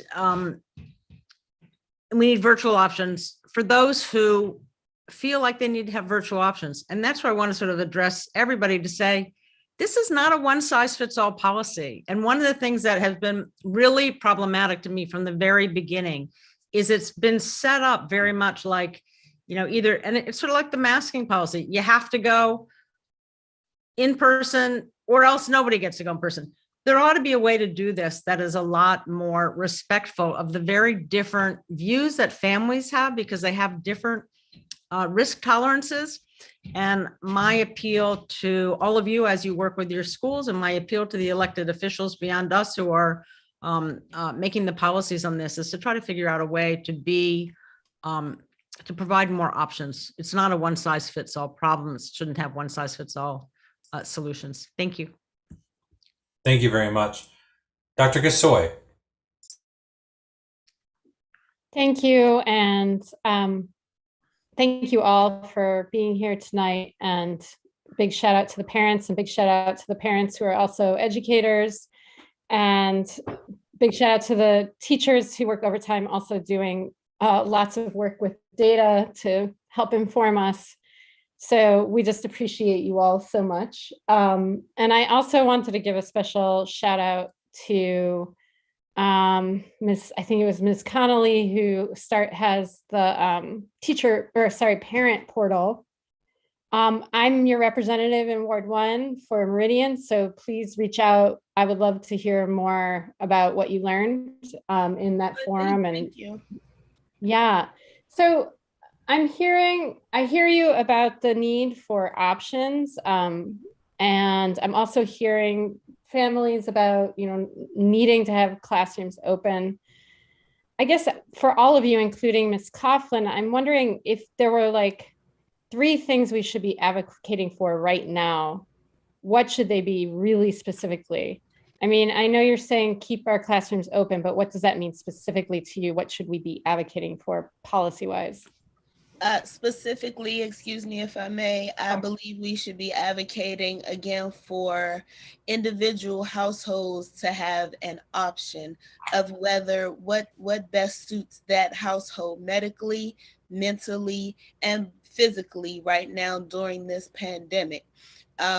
Overall mandates don't work best for everyone. And of course, there's no way to please every individual. However, if we have the option, it's automatically going to cut the school populations at least by half, which is automatically going to cut the transmission and the case numbers almost instantly. If again, we have that option of which will work best. All right, my time is up. Follow up with me if you like. Emily Gasoi at DC.gov. Absolutely. Thank you very much. Happy to chat with you too, Emily. Thank you very much. Members, we're going to suspend questions for a second. I'm going to see if we can get Ms. Pessey's testimony. Ms. Pessey, are you able to unmute? Yes. Excellent. Hi, I'm here. So I wanted to echo the sentiments that the teacher mentioned and the pre-K4 parents I heard. That I think that we should implement the CDC guidelines, and in particularly the weekly testing of 100% of the students. And if we're going to do that, then the schools are obviously going to need a lot more support, since, as you know, the administration is taking on a lot of these duties. And the principal at my child's school recently emailed me at about 10 p.m. one night, to say that my son was a contact case and was actually responding to my emails. And so it's clear, that they're in need of this additional support. I think that we should work towards having more kids in the classroom by adopting the CDC guidelines for quarantine and isolation periods, which are reduced to 5 days.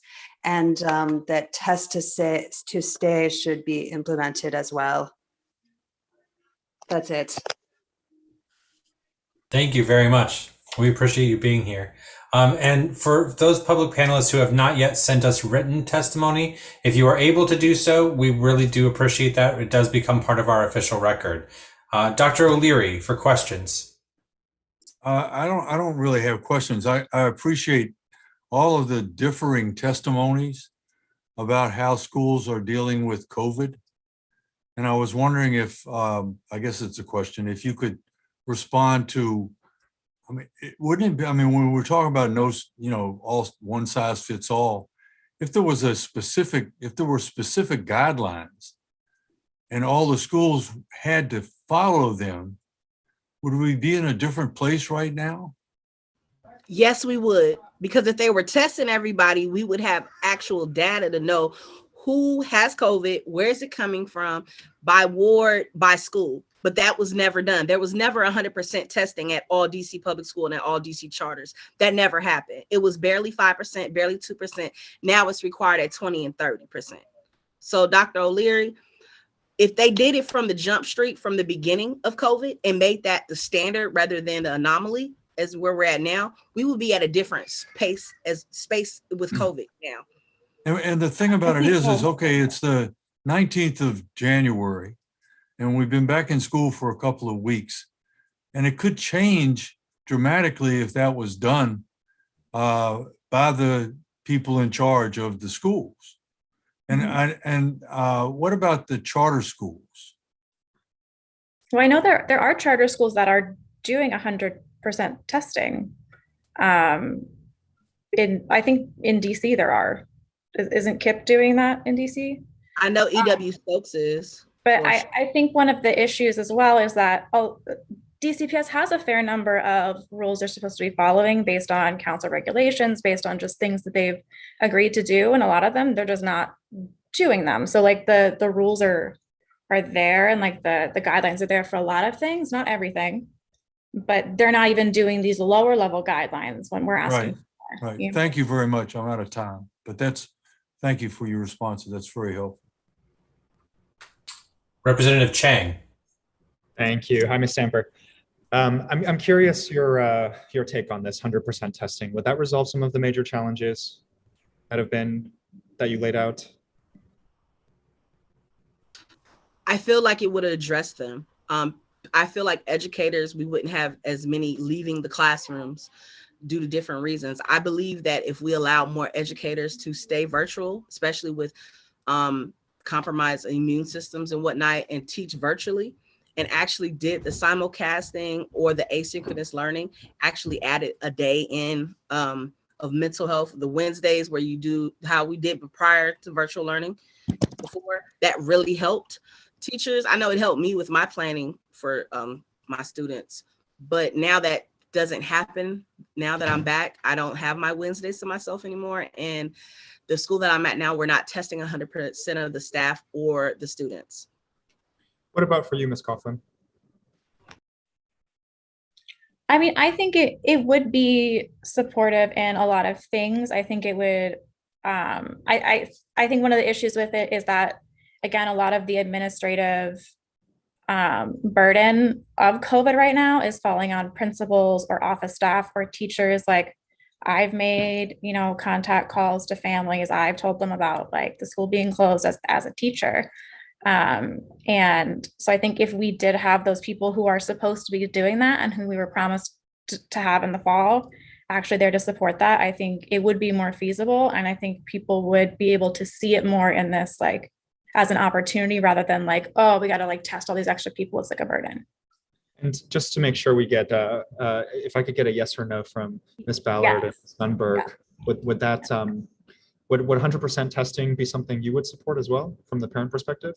So it depends on what 100% testing is. First of all, I feel like at our school, there's been a ton of testing. Also, it's really important that you're thoughtful about testing people who had COVID over the past 90 days. So our whole family did, and we registered with the DC Contact Trace Force, and we received these letters that said, don't test us for 90 days. So we're frustrated that we're being asked to test when DC has asked us not to test. I actually called the contact tracing people at the end of the 10-day quarantine and said, should we test again? And they said, no, there's a shortage of tests and I don't want us to use them. Thank you. Sorry, Ms. Ballard, I do apologize. The time has elapsed for Representative Chang, but if we could follow up, that would be helpful. Representative Birnstad. Hi, yes, can you hear me? Yes, we can. Okay, perfect. I'm glad I solved that issue. So this question, I guess, is primarily for Ms. Coughlin and Ms. Stamper, but I guess anyone can answer, is if we begun to do 100% testing and follow all the CDC guidelines, would there need to be anything else in terms of like staffing and staff responsibility that we should think about addressing besides just implementing these guidelines to maybe take the burden off of administrators? The COVID coordinators that were promised by the mayor has not come to DC public schools as of yet. I do agree with Ms. Ballard. That has not happened. I read an article, several articles about that, and the staff that I still know at my old school, they don't have a COVID coordinator yet. That's fallen on, I think, one of the vice principals and the SPED coordinator. So everyone's kind of taking hold of notification. Also, my son had COVID recently, my oldest, and he was not told not to retest. He tested again recently, and he was able to return to school and return to his wrestling team because he tested negative. So I don't know. I don't know where this whole 90-day thing came from or where it came from, but I know with my students when I was at Stokes and we had positive cases. If it was, they said, don't test them for 21 to 30 days, not 90. So to me, that I've never heard of that science, and that to me is inaccurate. I think a number of issues as well, and that I heard today, and that I've also seen on Twitter and elsewhere, is there's really not a lot of clarity in terms of guidance from DC Health. It seems like either it's changing or different people are saying different things. Yesterday, Patrick Ashley responded in a thread and said that schools aren't actually informed about cases unless they, like the families specifically tell their schools. And that was something that seemed like it was new to a lot of people and was contrary to something that one of the council members posted earlier in the year. So I think clarity on that would be important too. Thank you very much. Ballard had something to say. Yeah, so when we tested positive for COVID, we registered online with the Washington, D.C. Contact Trace Force. And I can get everyone a copy of the letter that we received. They followed up with us, they sent us text messages, and then they sent us a letter that said for the next 90 days, don't test, you're clear. And I can get people a copy of that letter. And I asked them many times and many questions. So it was not through the school, but it was what the city of DC said. And it's also what the United States is following as well. If you go to a foreign country, you don't have to retest upon entry for 90 days. So I'm happy to send you all that letter. If you want to see it, I could actually PDF it right now and send it to someone. I'm happy for it to be made public. My understanding was that I wanted to follow every rule. My grandparents died of COVID. I didn't want anyone else to die. So I said, let me know exactly what to do.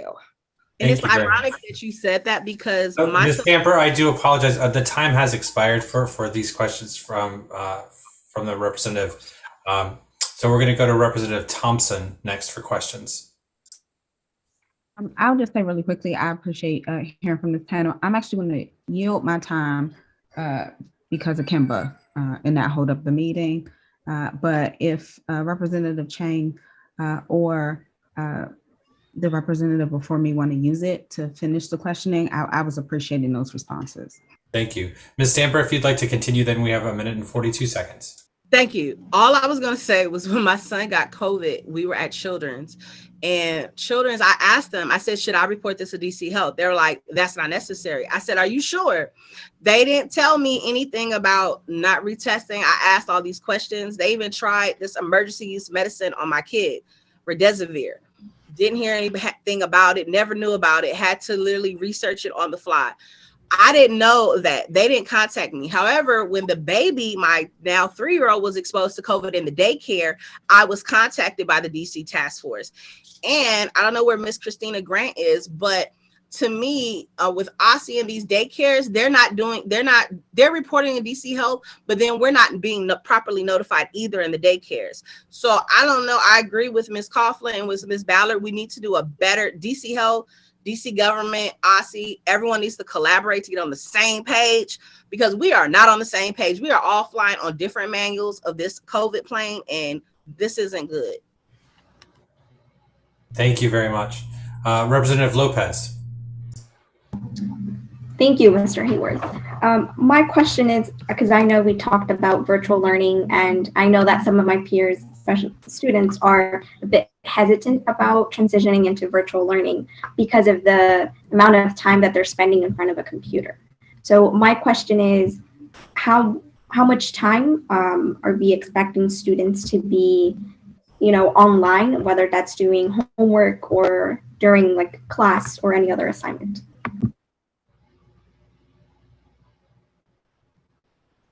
Are you talking specifically about during quarantine or like at home or in schools as well?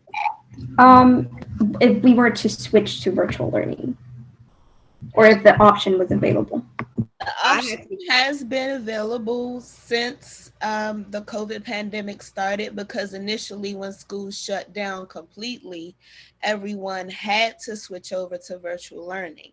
That's how we discovered that a lot of students were falling behind with virtual learning. That's how we learned which students were more hands-on.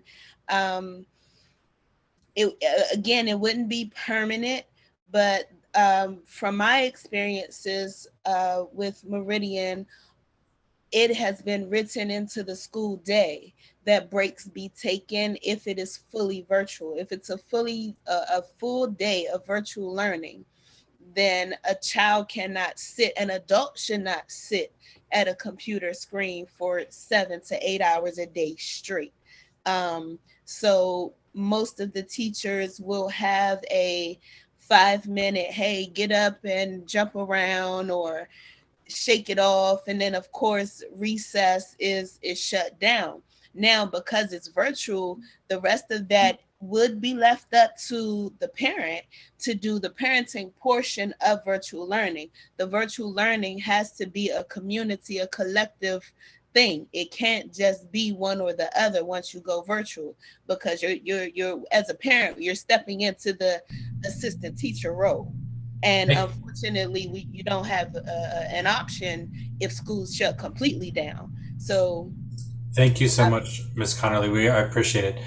President Sutter. Thank you all. So I want to say thank you. And I want to say it's clear to all of us tonight that a few things are true, that folks inside of schools are feeling incredibly broken by the lack of consistency, the lack of information, and the pressures associated with COVID rules, changing rules, quarantine expectations, et cetera. It's also clear that families are feeling that way, and parents, especially mothers, who are often bearing the caregiving responsibility, are feeling this acutely. I will say that what I heard from the parents tonight echoes what I've heard from a lot of pre-K parents in Ward 6 over the past week, which is they heard an announcement that the city is moving to test to stay pilots in early childhood centers and elementary schools. But then they did their mandatory testing at home on Sunday night, returned negative tests, and several parents found out their child had been a close contact. Even though their child had a negative test returned, they were required now to quarantine for 10 days. And what parents are being told is specifically that the quarantine is for 10 days. So it's not aligned with CDC guidance where there is a testing option on day 5 through 8 and then can return if there are negative tests in a row. That's not being communicated to families, even though that is what is stated in DCPS's own guidance on the pre-K page. So I think that I'm hearing pretty clearly that there's a lack of clarity and a lack of consistency. I wonder if there are ways that we can improve that. I know the COVID coordinator is one we're hearing a lot and makes important sense. It does seem also like that's not an easy position to hire for. And so perhaps part of the reason we don't have them yet is that it has not been easy to hire. I could be mistaken, but I'm guessing that's not a job lots of folks are clamoring to take. So I'm curious if there are other things that we think might be helpful in getting that clarity. I've now talked through all my time, so I would encourage folks to shoot us an email, and I'm going to put my email here in the chat so that I can hear from folks directly. Thank you all for your testimony tonight. Members of the panel, thank you so much for being here. We do deeply appreciate it. If you have not provided written statements and would like to, feel free to do so by sending them to SBOE@dc.gov. And at this point, you are welcome to log out of the meeting, and we will continue with the work and you leave with our deep appreciation. Thank you so much.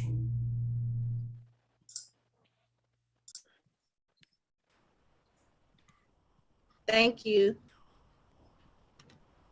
We are grateful to all of the witnesses for their attendance and their testimony tonight. We deeply appreciate it, and especially for educators and family members who are expressing strain of this time period to take time out of your evenings and your time at home with family to speak with us is incredibly valuable. So thank you for taking that time and making sure that we're hearing how things are working on the ground. Members, we're now going to move on to administrative items. And we are first moving on to Ceremonial Resolution 22-1, recognizing the service of Alex O'Sullivan. Our first vote this evening is on a ceremonial resolution recognizing former student representative Alex O'Sullivan. And Mr. Hayworth, is Alex joining us tonight? No. Okay, fantastic. Then, is there a motion on the resolution? So moved. Excellent. So many moving. A motion has been made. Is there a second? Second. Second, many seconds. The motion has been properly moved and seconded. The resolution will be read into the record. Mr. Hayworth. State Board of Education ceremonial resolution recognizing the tremendous contributions of Representative Alex O'Sullivan, CR 22-1. Whereas the State Board of Education is committed to advancing academic outcomes for all DC students regardless of their background. Whereas student voice and representation is a critical component of the State Board's work.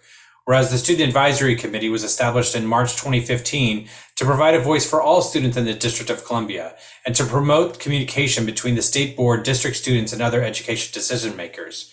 Whereas the SAC has met monthly to discuss education policy issues of importance to students in the District of Columbia, convene speakers and presenters to share insights, and engage with their respective students at district high schools to advance the work of the State Board. Whereas Alex O'Sullivan, now a senior at Basis DC Public Charter School, was first appointed as a State Board of Education student representative in 2019. Whereas Alex O'Sullivan has proven himself to be a dedicated scholar and State Board representative, even as the COVID-19 pandemic impacted students in immeasurable ways. Whereas Alex O'Sullivan has helped lead the State Board's SAC while covering critical issues relevant to the district student body, including, but not limited to, safe passage, literacy, sports and extracurricular engagement, social studies and civic learning, and supports needed to grapple with the ongoing COVID-19 pandemic. And whereas Alex O'Sullivan will matriculate to the college of his choice after graduating from Basis DC in June 2022, now therefore be it resolved that in the 19th day of January in the year 2022, the State Board recognizes Alex O'Sullivan's academic accomplishments, contributions to the State Board, and exemplary service to the district on behalf of his fellow students. Thank you, Mr. Hayworth. Is there discussion on the resolution? Looks like we will start with Dr. O'Leary. I have so much to say, but I'm not going to say it because we all feel the same way about Alex. And I hope that everyone heard his interview on the radio today, and that his aspiration may be to be a teacher, which is fabulous.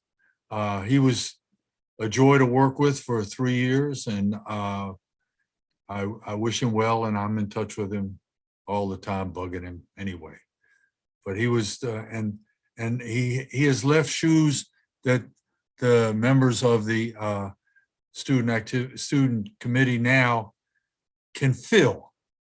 You know, the saying is you can fill them too, because we know that y'all are equals with him. And good luck, Alex, and everything. Thank you, Dr. O'Leary. I'm going to move next to Representative Parker. Yeah, this is a timely and well-received and deserved recognition for Representative O'Sullivan. And I just wanted to highlight one of the accomplishments from last year was expanding the student representative role on the board to 4 from 2, which essentially expanded the role of student voice in our work. And one of the key advisors to Emily and I on that was Representative O'Sullivan. And so the list could go on and on and on around the many ways that Representative O'Sullivan has contributed to this body. But I suffice it to say that we are a much stronger board because of his voice and principled leadership. So I bid you Godspeed, Representative O'Sullivan, and look forward to all of the great things you're going to do in the future. Thank you, Representative Parker. Let's go to Representative Gasoi. Thank you. I think I've sort of run out of effusive adjectives to describe Alex O'Sullivan, but I do just hope he's listening, and to note that this is the first ever ceremonial resolution for a student rep, I think, because he has been so exceptional.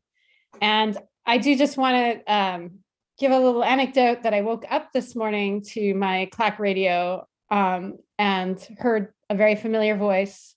I was like, to Winston, I think that's Alex O'Sullivan. And then sure enough, it was. So it was just such a auspicious way to start the day. And I just want to thank Alex again for everything he has brought to this board. You have really elevated us. So onward. Thank you, Representative Gasoi. Representative Wattenberg. I'm not going to add to the examples or the time. I just want to say thank you so much to Representative O'Sullivan. It was so great to work with him, and to all the new students and the students who were here last year who got mentored by him. You also are lucky, and we are very lucky to work with you, and I can't wait to be working with you over the next year. Thanks. Thanks, Representative Wattenberg. Vice President Thompson. I just want to say what I respect the most and I'm most impressed by with our representatives is like they're not necessarily interested in being like the first or the only. They're making sure they're not the last one. And they've been so invested in expanding student voice on the board, making it meaningful, and making sure we listen to it. And so I really appreciate Representative O'Sullivan for being a trailblazer and not just saying, you know, I'm going to lift my boat, but really putting a ladder down to bring more people with him. So hats off and all the best. Thank you, Vice President Thompson. I will echo all that has been said and thank Representative Sullivan for what comes next, because we know that with the kind of leadership we saw him display for 3 years with the board, we're going to see wonderful things from him in the future. So I just look forward to the wonderful things we see from him and that he is able to say that way back when he was one of us on the State Board of Education serving the residents of the District of Columbia. So thank you all. Mr. Hayworth. Seeing no further discussion, the motion is on approval of CR 22-1, recognizing Alex O'Sullivan. Mr. Hayworth, would you please call the roll? Representative Gasoi. Enthusiastic. Aye. Representative Chang. Yes. Representative Wattenberg. Aye. Representative O'Leary. Aye. Representative Parker. Aye. Representative Reid. Aye. Representative Patterson. Aye. Representative Lopez. Aye. Representative Johnson. Absolutely aye. Representative Birnstad. Of course, aye. Representative Thompson. Aye. Representative Sutter. Aye. The motion is approved unanimously. Excellent. Befitting our student representative that there's a unanimous approval. Thank you all for that. So now we are moving on to SR 22-1, the STAR framework recommendations. This is a resolution of proposed recommendations for changes to a STAR framework rating and the DC school report card. Before I move on to getting a motion on the resolution, there was an email sent earlier this evening to members outlining a process for consideration of the amendments. I'm going to recommend that we follow that procedure, and I will go ahead once we get to the amendments to do that, to explain that procedure. If I miss anything, I'm going to ask Representative Wattenberg to make sure that she cleans up any errors I may have made in explaining it so that we can carry forth with consideration of the amendments appropriately. If there is a concern about that, please raise that now. Mr. Hayworth will call me out if I'm inappropriately following parliamentary procedure here, but all right, so then we'll go ahead.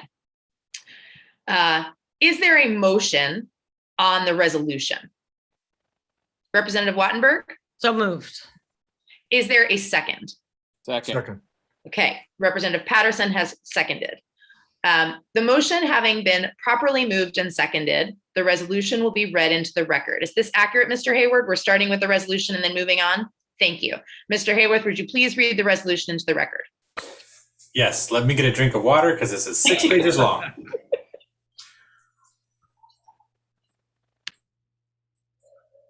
Thank you for your patience. Our hero tonight. State Board of Education resolution recommendations related to STAR framework and DC school report card SR 22-1. Whereas the DC State Board of Education is committed to prioritizing issues that disproportionately hurt and hinder the educational experience of our most vulnerable students. Whereas that commitment includes understanding the quality of our schools, knowing which are most in need of support and what support they most need, and ensuring these schools get the support they need to provide students with high quality education. Whereas the State Board approved SR 20-11 in September 2020 that stated that, quote, aspects of the current STAR framework design produce ratings that are systematically lower for schools that enroll large proportions of at-risk Black and Brown students, and that these lower ratings do not necessarily reflect lower quality education. Whereas in SR 20-11, the State Board committed itself to further research and discussion on issues raised in the resolution and to require the then research committee to prepare further recommendations for a future vote. Whereas the Office of the State Superintendent of Education developed the district's statewide accountability plan, the STAR framework and DC school report card, as its response to the federal Every Student Succeeds Act reporting and identification requirements.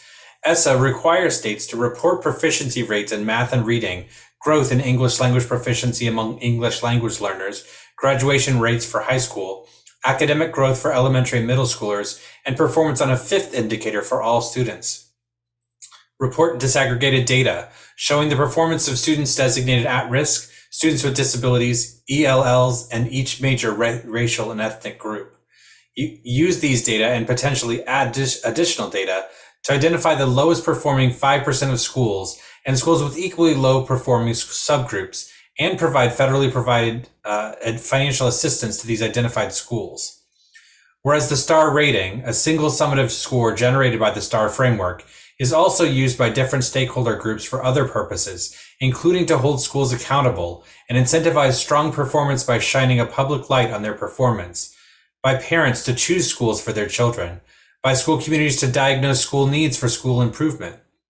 Whereas the State Board has found after multiple years of research and engagement with experts, stakeholders, and the public, that the STAR framework is fundamentally flawed in the following areas.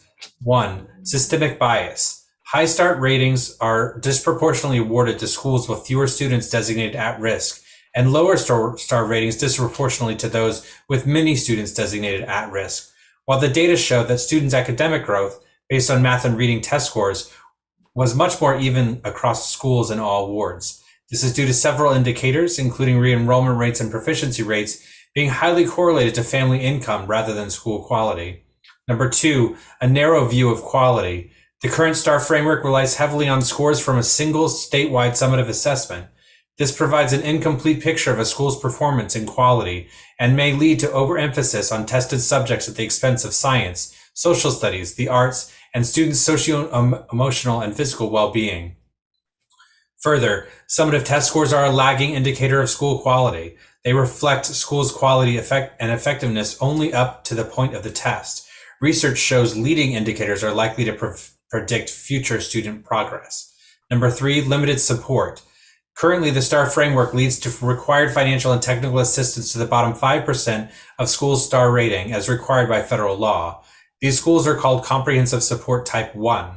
This amounts to only 8 of 240 schools in the district, which receive significant supplemental financial support from the state to implement quality improvement. For all other schools with low ratings, including other schools designated as in need of comprehensive support or targeted support and improvement is under ESSA, the STAR rating does not clearly or regularly lead to adequate assistance for improvement. A school reporting system must provide schools the support they need, transparency around school strengths and needs, facilitate a more informed public conversation about school needs, and empower school communities to advocate for needed support and assistance. Whereas according to the State Board surveys and engagements, many stakeholders are eager for a broader view of school quality and programming, including 1, a more expansive list of indicators including school climate, safety, student engagement and satisfaction, teacher retention, and well-rounded education, as well as a very strong interest in student growth. Number 2, information on school programming and available resources. For instance, the availability of dual language and NAF programs, STEM-infused industry-specific curricula, work-based learning experiences, before and after care, extracurricular programming, tutoring, and mental health supports. Now therefore be it resolved that the State Board recommends that the State Superintendent implement the following recommendations for improving how the district reports on school and student performance by addressing the fundamental flaws outlined above, doing so in compliance with ESSA requirements, and responding to stakeholder needs and preferences. Number 1, The State Board recommends that the Office of the State Superintendent of Education provide ratings, scores, or percentages for designated primary indicators on a dynamic display data dashboard to highlight how a school performs in relation to average outcomes for schools across the state. Number 2, the State Board recommends that design features of the dashboard should allow users to link to a more detailed explanation of each indicator and allow users to sort and compare schools by selecting indicators of interest. The State Board recommends that the front page of the data dashboard should be designed to prominently highlight the following primary indicators accompanied by a clear definition. A, school climate refers to a school's ability to create a nurturing and challenging environment that typically leads students to strong academic growth in the future. B, academic growth encompasses students' improvement in math and reading scores over a year. C, equitable student growth details the extent to which a school is providing needed attention to students who are designated at risk with disabilities, ELL, and from different racial and ethnic groups. Proficiency, D, refers to the percentage of students who have reached the designated proficient score on the state assessment. Number 4, the State Board recommends that the development and implementation of an instrument to collect data for a school climate measure at the state level should be a priority. Number 5, the State Board recommends that the way in which academic growth is currently measured should be adjusted to reflect student growth more accurately. Number 6, the State Board recommends that secondary indicators that can further assist stakeholders with educational decision-making and advocacy should also be displayed on the front page of the dashboard, though less prominently. Secondary indicators should include well-rounded education, teacher retention, teacher experience, teacher diversity, student safety, and reading growth in grades K through 2. Number 7, the State Board recommends that the front page should also include a prominent link to a school's program offerings, instructional resources, and services. This list should include, but is not limited to, special school programs, including NAF, STEM, foreign language offerings, and outdoor education, extracurricular programs, student support resources, including student counselor and student social worker ratios, number of reading interventionists and librarians, and school services, including before and after care, wraparound social health services through a community school or other arrangement. The State Board is open to the state superintendent's recommendation weights for the indicators above for the purpose of identifying the lowest performing 5% of schools as required by ESSA, provided that the indicators are weighted in a manner that reduces bias. Number 9, the State Board recommends that the OSSE create a more expansive and differentiated approach to identifying the kinds of supports schools require based on needs revealed in indicator ratings, scores, or percentages. The State Board would welcome partnering with OSSE, the Mayor, and the Council of the District of Columbia to develop mechanisms and funding for appropriate technical and or resource support to schools in need. Number 10, the State Board recommends that all schools in the bottom 25% based on scores in the federal accountability system be eligible for a school quality review that includes members of the school community, leading to specific recommendations for improvement that the school may implement. 11, the State Board recommends that OSSE use a model for its monitoring and technical assistance efforts on an annual basis to analyze the recommended indicators and determine the level of equitable inputs and outputs of each school. Number 12, the State Board recommends that as soon as practicable, OSSE should utilize its emerging longitudinal data system to include an indicator for employment, career readiness, and college graduation to determine how schools are preparing students to be citizens who contribute to society in positive ways.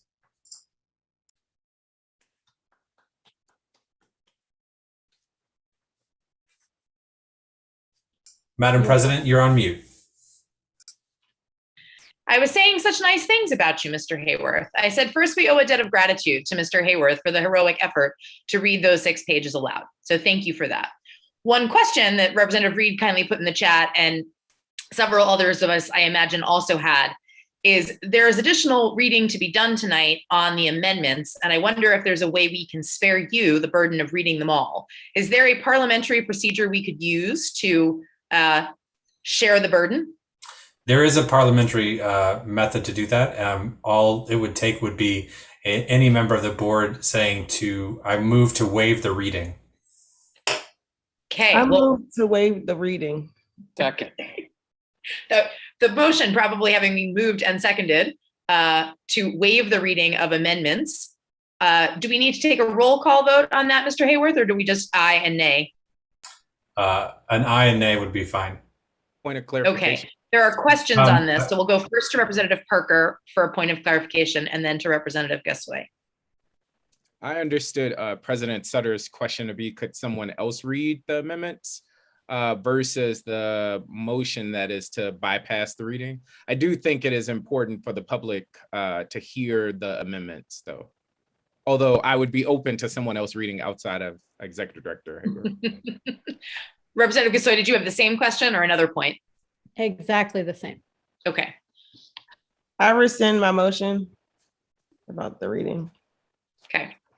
Mr. Hayworth insists that he does not mind the reading. So why don't we go first to the moving on the process of what comes next. So I'm going to explain as I understand it, the process, and Representative Wattenberg will let me know if I have missed anything in this process. So we have now heard the entire resolution. There are 6 amendments that are going to be put forward.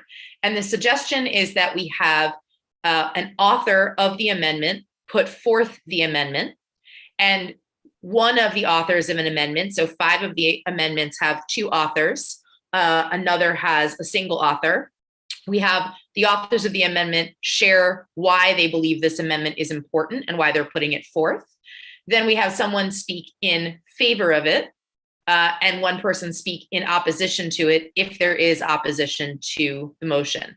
This would be in lieu of having a broad set of comments on each of the amendments. However, if someone objected and wanted to say something in addition to the comments, they could certainly make a motion. They could certainly ask to do so. We would then vote on each of the amendments, and then we would take a discussion on the resolution with whichever amendments passed are inserted. And there we would have broader discussion on the full resolution. Representative Wattenberg, did I get that right? You get at least a 90. Okay. And maybe more. Let me just make a couple of clarifications. First, I want to say this process was developed jointly with the co-chair of the committee, Jacques Patterson. So I want to say that. The second is that the each amendment will be introduced by somebody, not necessarily by the maker of it. In other words, all the first 5 are Wattenberg-Reid. It won't necessarily be Wattenberg-Reid, but it'll be somebody. Okay. And the other thing I just wanted to say, just to clarify, is that the idea is that we vote after each amendment. So it's the amendment, one side, vote onto the next amendment. And then at the end, as you said, general discussion, vote up or down the newly amended resolution. Okay. So Mr. Hayworth, with that process having been explained, as we go forward for these amendments, do I call for each amendment and for a person to introduce the amendment? Do I have them make a motion? Yes, a motion and second will be necessary for each amendment. Okay. So we have 6 amendments on this resolution to consider. For Reid Wattenberg or Wattenberg-Reid Amendment 1, is there a motion?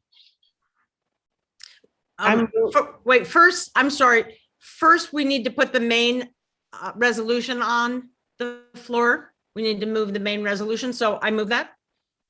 And I apologize, Representative Wattenberg. I think we did. And you moved it, Representative Patterson seconded it. Mr. Hayworth read the whole thing aloud. Yes, I'm sorry. The plan for each of these, including the amendments, is so they're moved, seconded, which doesn't have words to it. It's just I move it, I second it. But then to have a speaker, the person who moves it, or someone to speak to each of the amendments, and then Representative Patterson and I were each going to do just an introductory comment to the main resolution. Anyway, that was the plan. We can do it otherwise, but. Oh, you'd like to say something about the main resolution before we move on, before we get to the amendment? Each of us, I think. Okay. All right. Is there any concern about that, Mr. Hayworth, or can we simply go ahead with comments on the main resolution now that it has been read into the record? We can certainly begin discussion on the main resolution. I would note as well that it may be helpful after Representative Wattenberg and Representative Patterson have spoken. I believe one of the members of the student reps may be providing comment from the SAC, so that might be helpful to do immediately after that. Okay, so let's start with that. We'll start with the resolution's been read into the record. We'll have time for discussion on the resolution. Before we begin, a point of clarification, Representative Gasoi? Sorry. So are we also going to have discussion after the votes on the amendments? And that is as I understand it. So I think this initial discussion is introductory comments from Representative Wattenberg, Representative Patterson, and the Student Advisory Committee. Then we'll move to amendments, and then we can have any other member discussion after the amendments have been voted on in order. And for each amendment, there'll be a back and forth, right? Right. And then at the very end, anybody would talk. All right. So we'll start with short discussion on the resolution, beginning with Representative Wattenberg or Representative Patterson. Representative Patterson, would you like to go? I should go. All right. Well, let me just say about 2 minutes, if that's okay for this round. Okay.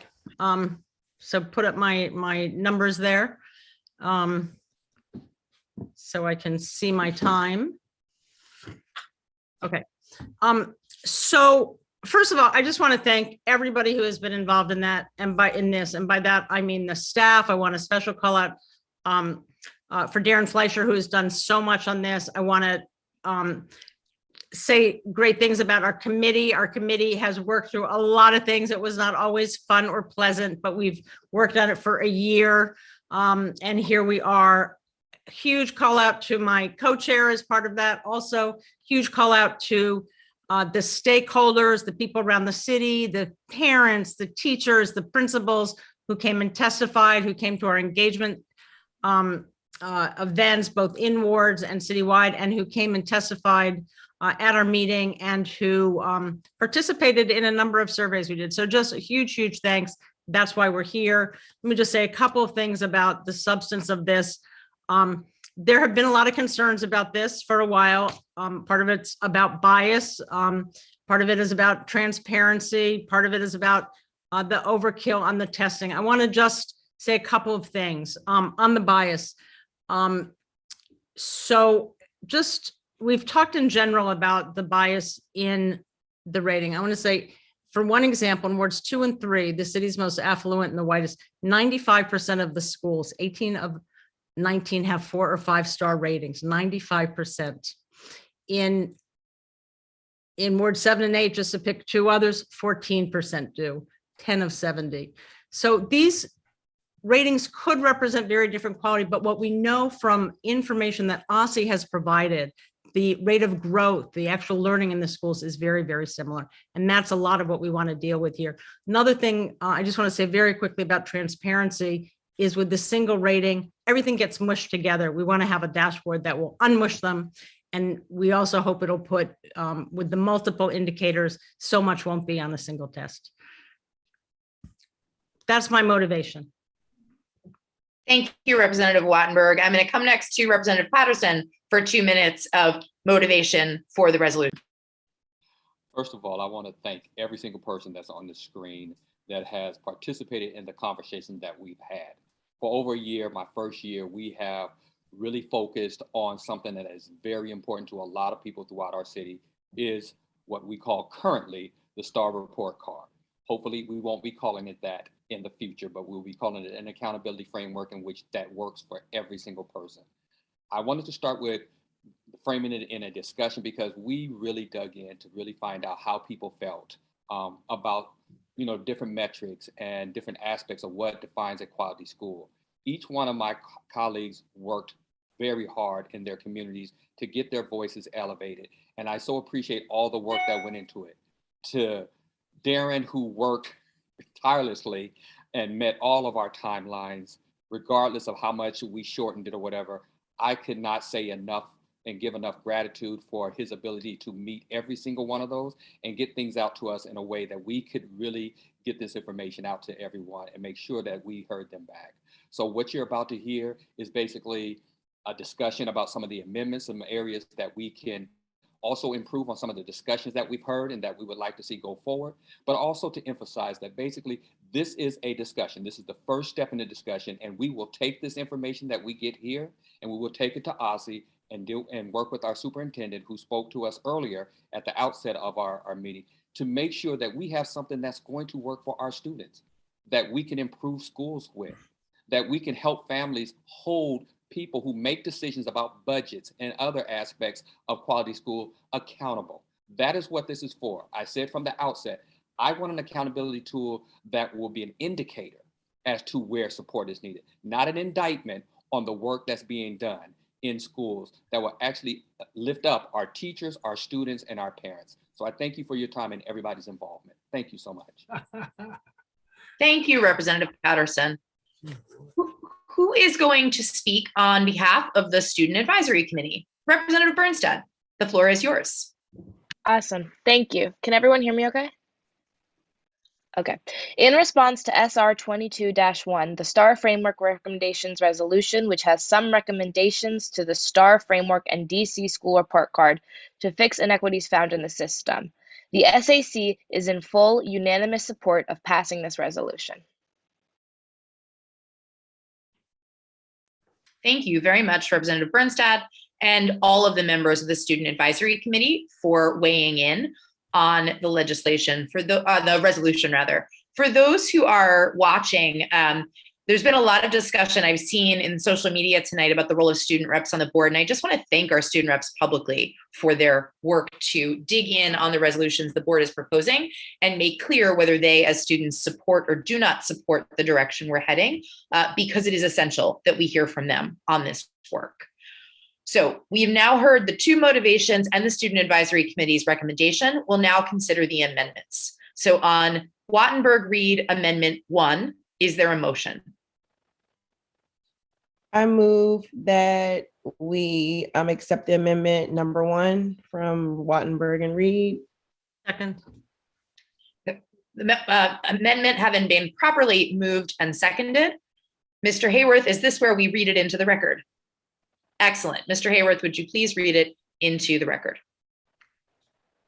Amendment number 1. Insert on line 79 the following.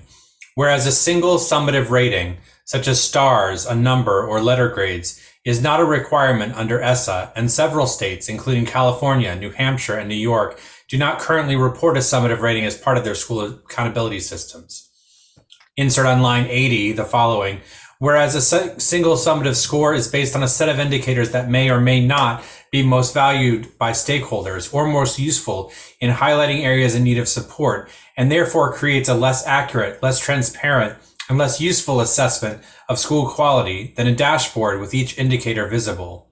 Insert on line 84 the following. The state board recommends the elimination of a single summative rating of schools.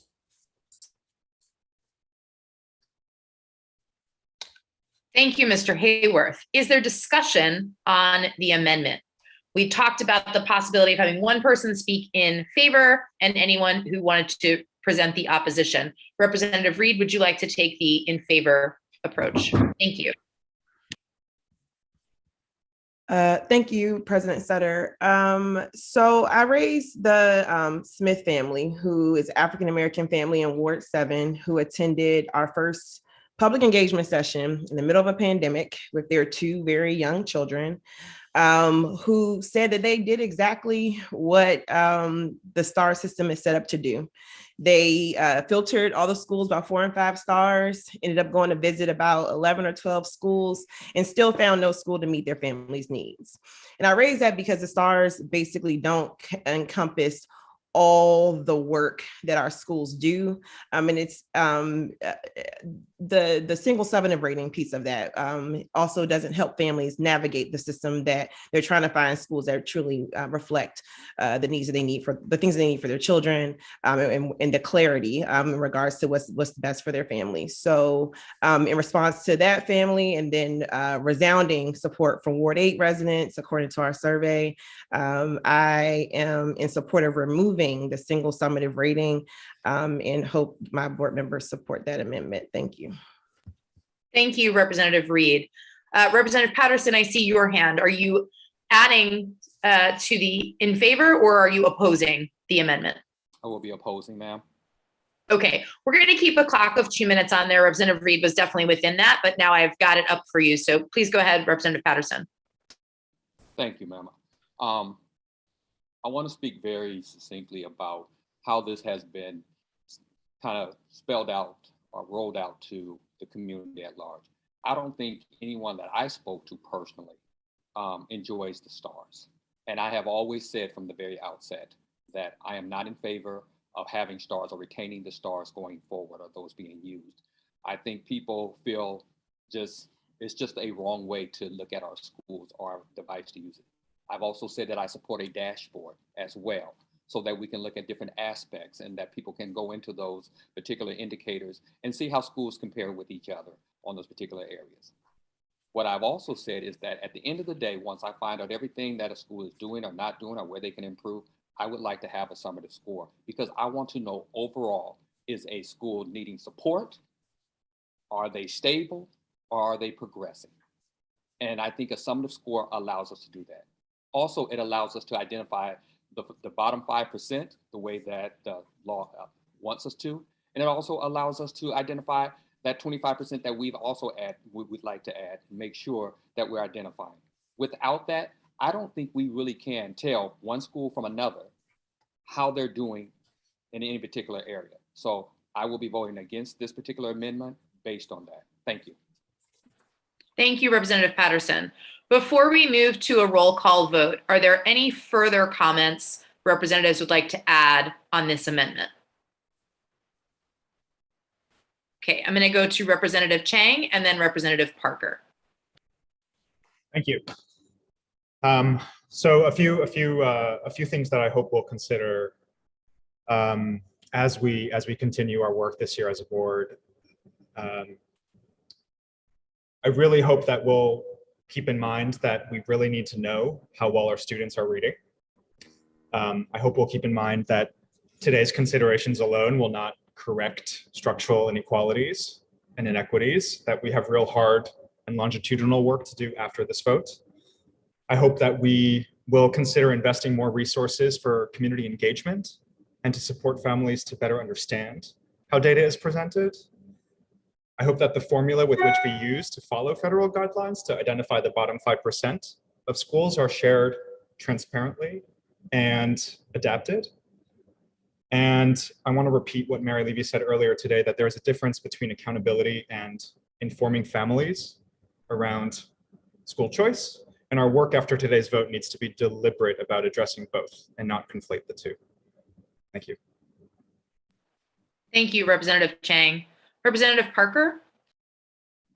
Thank you. I too just want to publicly acknowledge the work that has gone into this. I know there has been many hours of debate and conversation, and I just want to elevate the conversations I've been having with residents, not advocates, not paid lobbyists, but actual parents that use the star rating.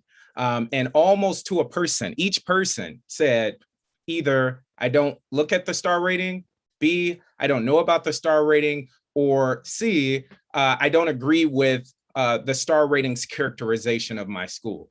The question I would pose to members and all those watching, since establishing our star rating, how have we improved our schools? Since establishing our star rating, how have we drastically improved the supports that we provide to our schools? Now, I agree with what my representative or my colleague just said, Representative Chang. Tonight's vote is not going to solve everything around educational equity. That is not what's put before us. I also think it's disingenuous to suggest things like added weights. I asked that question earlier. I have yet to hear anyone tell me what the weights ought to be. I think it's disingenuous to have people say, oh, well, we should do this or wait. If the solution is not a drastically different outcome for Black and brown kids, I think we should not be entertaining it. And what we have before us is a system that unfairly demonizes schools that are majority Black, or brown. And in DC, what that often translates to are schools that are majority students designated at risk and or majority students populations that are low income. And that is unjust. And I just want to reiterate those points because I think it's gotten lost in a lot of the politics surrounding this. So I will be voting for this amendment because I think our schools have been demonized by the star rating. Thank you. Thank you, Representative Parker. Representative O'Leary.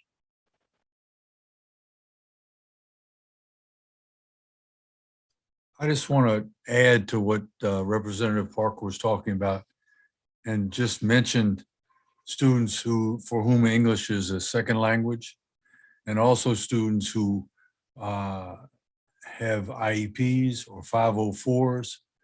And it's not we talked about one size fits all before, but rating students and rating schools is not a one size fits all kind of a job. And what we have in front of us is something that can move the needle towards equity. Thank you, Dr. O'Leary. Seeing no further discussion on the amendment, we'll take a vote on the amendment. Mr. Hayworth, would you please call the roll? The vote is on Amendment 1. Representative Gasoi. Aye. Representative Chang. Aye. Representative Wattenberg. Aye. Representative O'Leary. Aye. Representative Parker. Aye. Representative Sutter. Nay. Representative Thompson. Aye. Representative Reid. Aye. Representative Patterson. Nay. Representative Lopez. Aye. Representative Johnson. Aye. Representative Birnstad. Aye. Madam President, the amendment is adopted. Thank you, Mr. Hayworth. We'll move on to the second amendment, Amendment 2 from Reid Wattenberg. Is there a motion on the amendment? So moved. Thank you, Representative Gasoi. Is there a second? Second. Thank you, Representative O'Leary. Mr. Hayworth, would you please read the amendment into the record? Amendment number 2. Insert on line 103 new items in the list and reorder. D, well-rounded education refers to the extent to which elementary schools provide adequate time for science, social studies, and the arts. E, teacher retention, experience, and diversity captures the percentage of teachers who have returned from the previous year, their years of teaching, and their racial and ethnic diversity. Replace the list beginning on line 114 with the following: student safety, including information on incidents, safe passage, and restorative justice. Reading growth in grades K through 2. School programs, specifics described below. Graduation and extended graduation rates. Facility conditions. Delete the text on line 123 after the word to and replace it with the following: special school programs including NAF, STEM, AP, IB, foreign language offerings, outdoor education, school programs addressing social emotional skills and learning, extracurricular and sports programs, student support resources, including student counselor and student social worker ratios, and the number of reading interventionists and librarians, the availability of before and after care, and a list of wraparound and social health services that are often offered through a community or connected school, as well as any organization that partners with the school. Replace Appendix A with the following graphics. Madam President, that is the end of Amendment 2. Thank you, Mr. Hayworth. A couple of folks had not noted in the chat this question around what amendment we were on. We were on Amendment 2. If you, as a member, have the red line version, you may find it helpful to follow along there to see where the text is being inserted. It was in the email we were all sent with the agenda for tonight and documents. I don't believe, Mr. Hayworth, I don't believe it's on Assembly. Is that right? That's correct. Okay, so all of the text being read aloud to the public tonight is on Assembly, but there is a version that we as members have that may just be easier for us to follow along with. So moving on from, thank you for reading it into the record, is there discussion on the resolution first and in favor of, and then anyone who might have an opposition to? Representative Gasoi. And we'll put 2 minutes on the timer, please. Thank you. I'm speaking in favor of this amendment. I think that the additions and the shifts that this amendment makes really strengthen one of the important goals of the revisions to our accountability system, which is to more accurately capture school quality and culture. And it adds important indicators toward that end, indicators that are responsive to what we've heard constituents want from the input we've gotten and from the research that we've done and from the expert panelists. It provides leading indicators, which is something I think is important as well, that we're trying to ensure that we have more of, that really explain or give us a sense of how students will do based on inputs. And it incentivizes the kinds of improvements that we hope to see in our schools, like well-rounded education and a culture that supports teacher retention, among many other factors. So for those reasons and more, I am in support of this amendment.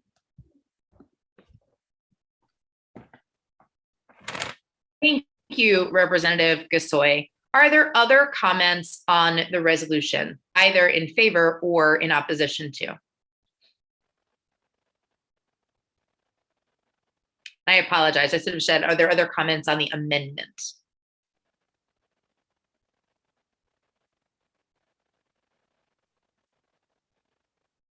Okay. I'm seeing a lot of looks of concern, but I'm not seeing any other comments. So if there are no other comments, I'll have us move to a roll call vote. But if folks need another minute, we can give folks a minute to get their brains in order. It is a lot to track. Okay, so we'll move again to a roll vote. So we have someone who needs a minute. Great. So let's take a moment. Amendment 2, President Parker, Representative Parker. Sorry. Good. Yeah, that's your title now. I'm sorry, this is a weird request, but could someone, maybe Vice or Representative Gasoi or someone, just characterize or summarize that amendment again for me? I was saying in the chat, I was struggling to follow along, and I just want to make sure I'm tracking on which amendment is doing what. Sorry for needing that support. I'm wondering if it's possible, Mr. Hayworth, to put a link to the red line in the chat so folks. So we all now have it in our email at the top of your inbox. It was sent just a moment ago. Could we also put it in the assembly? No, I have them pulled up and I'm looking at them, but the labeling. So for instance, we said amendment 2, but the labeling doesn't match what the documents say. So it's hard for me to track that. Yeah, I can affirm that, President Parker. I'm having Representative Parker. I'm having the same issue. Yes, yes. Which is why I said I needed a minute. So it's hard to track. And then John Paul did send an email with the red line version. When I opened it, I couldn't see the red line, so I think you have to download it to actually see what the red lines are. So if you were looking at the red line version, what was read is on lines 132 to 136. There are bulleted items. Those are being added in as secondary indicators under what is now recommendation number 7. It was 6 on 128. It should now be 7. There's also text added in what was 7 and is now 8, beginning at line 140. There are additions and revisions to that text from what was read aloud in the initial resolution. Mr. Hayworth, that's my understanding of what Amendment 2 covers. Am I missing anything else besides the picture in the appendix, which is the example of the change? I believe that is correct, Madam President. Okay, Representative, so you have a clarifying question? Or clarifying comment? Or part of 2 is also lines 117 through 120, I believe. Unless that's a mistake. No, it's not. That's right. So currently under recommendation, what was 3, which is now 4, there were A, B, C, and D. D began with proficiency refers to. That's now been pushed down to F. And instead we have 2 new items inserted as D and E. D being well-rounded education and E being teacher retention, experience, and diversity. To give folks a second to read through that, I see a hand from Representative Chang. Just want to highlight that this amendment includes reading interventionists and librarians, and appreciate the inclusion of those roles and the importance that they play for the development of literacy for our students, and hope that we can continue working with the DC Library Association, the WTU, and our school librarians to make sure that we're doing this work properly to support our school librarians across the city. Thank you, Representative Chang. Representative Wattenberg. So just to clarify again, and this may be overkill, but as Representative Gasoi said, this is really, we also had an initial resolution in December, and then we heard from a lot of people with a lot of ideas, a lot of support, and also a lot of concerns. And so that we took all of that into account, and where we used to have 4 priority indicators that were really going to be highlighted on the front page, we changed that to 6. So we added well-rounded education, and we added the teacher retention, experience, and diversity. And then we were clearer based on a lot of that commentary, what kinds of things we wanted to make sure were handled in sort of what we're calling secondary links. That is, they're very visible on that front page, not as prominent as the priority ones. And that includes a number of things that were read. And not just to Representative Chang, one of those secondary indicators is actually K2 reading. So we're really going to really try to focus in on this reading issue because it's a big one for all of us. Thank you, Representative Wattenberg.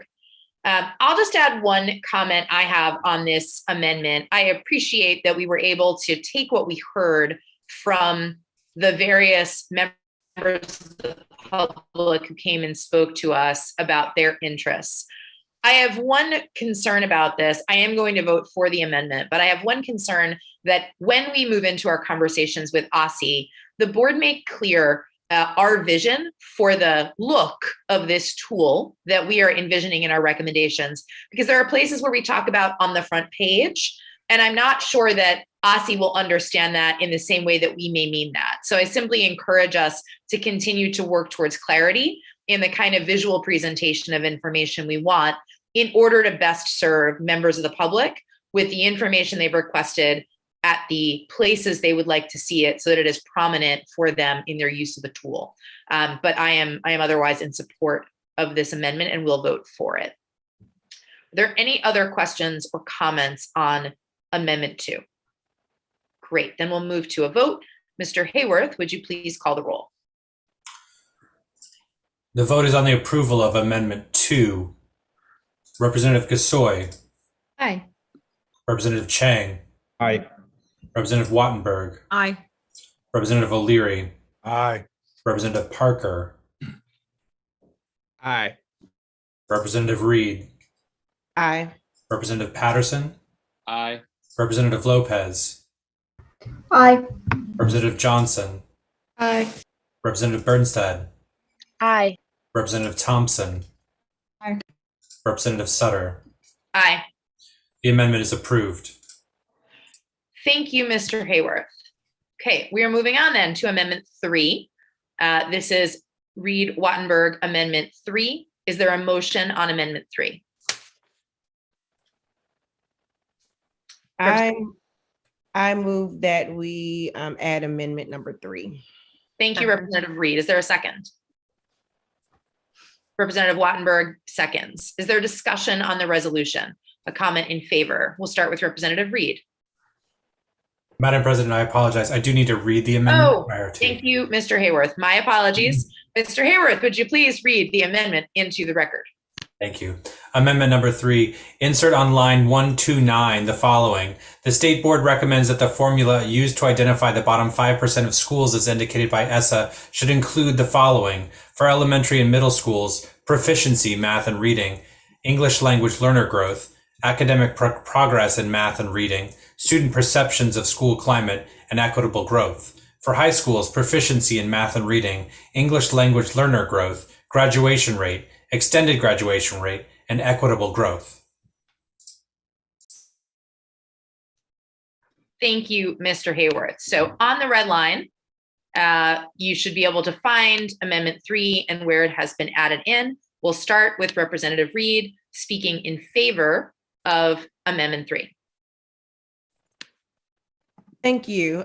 So this is, I guess, the core piece of the work, and really the only thing that the law, ESSA, the Every Student Succeed Act, requires us to do is you get a formula, have a formula to identify the bottom 5% of schools. For those who are aware of the bottom 5% of schools currently are heavily skewed in Ward 8. But talking to Ward 8 schools and families, I don't think anyone is trying to shy away from anything related to the accountability. Folks are just asking for assistance, but having ratings that are meaningful to what Ward 8, what the schools who are currently rated low value and are within their control.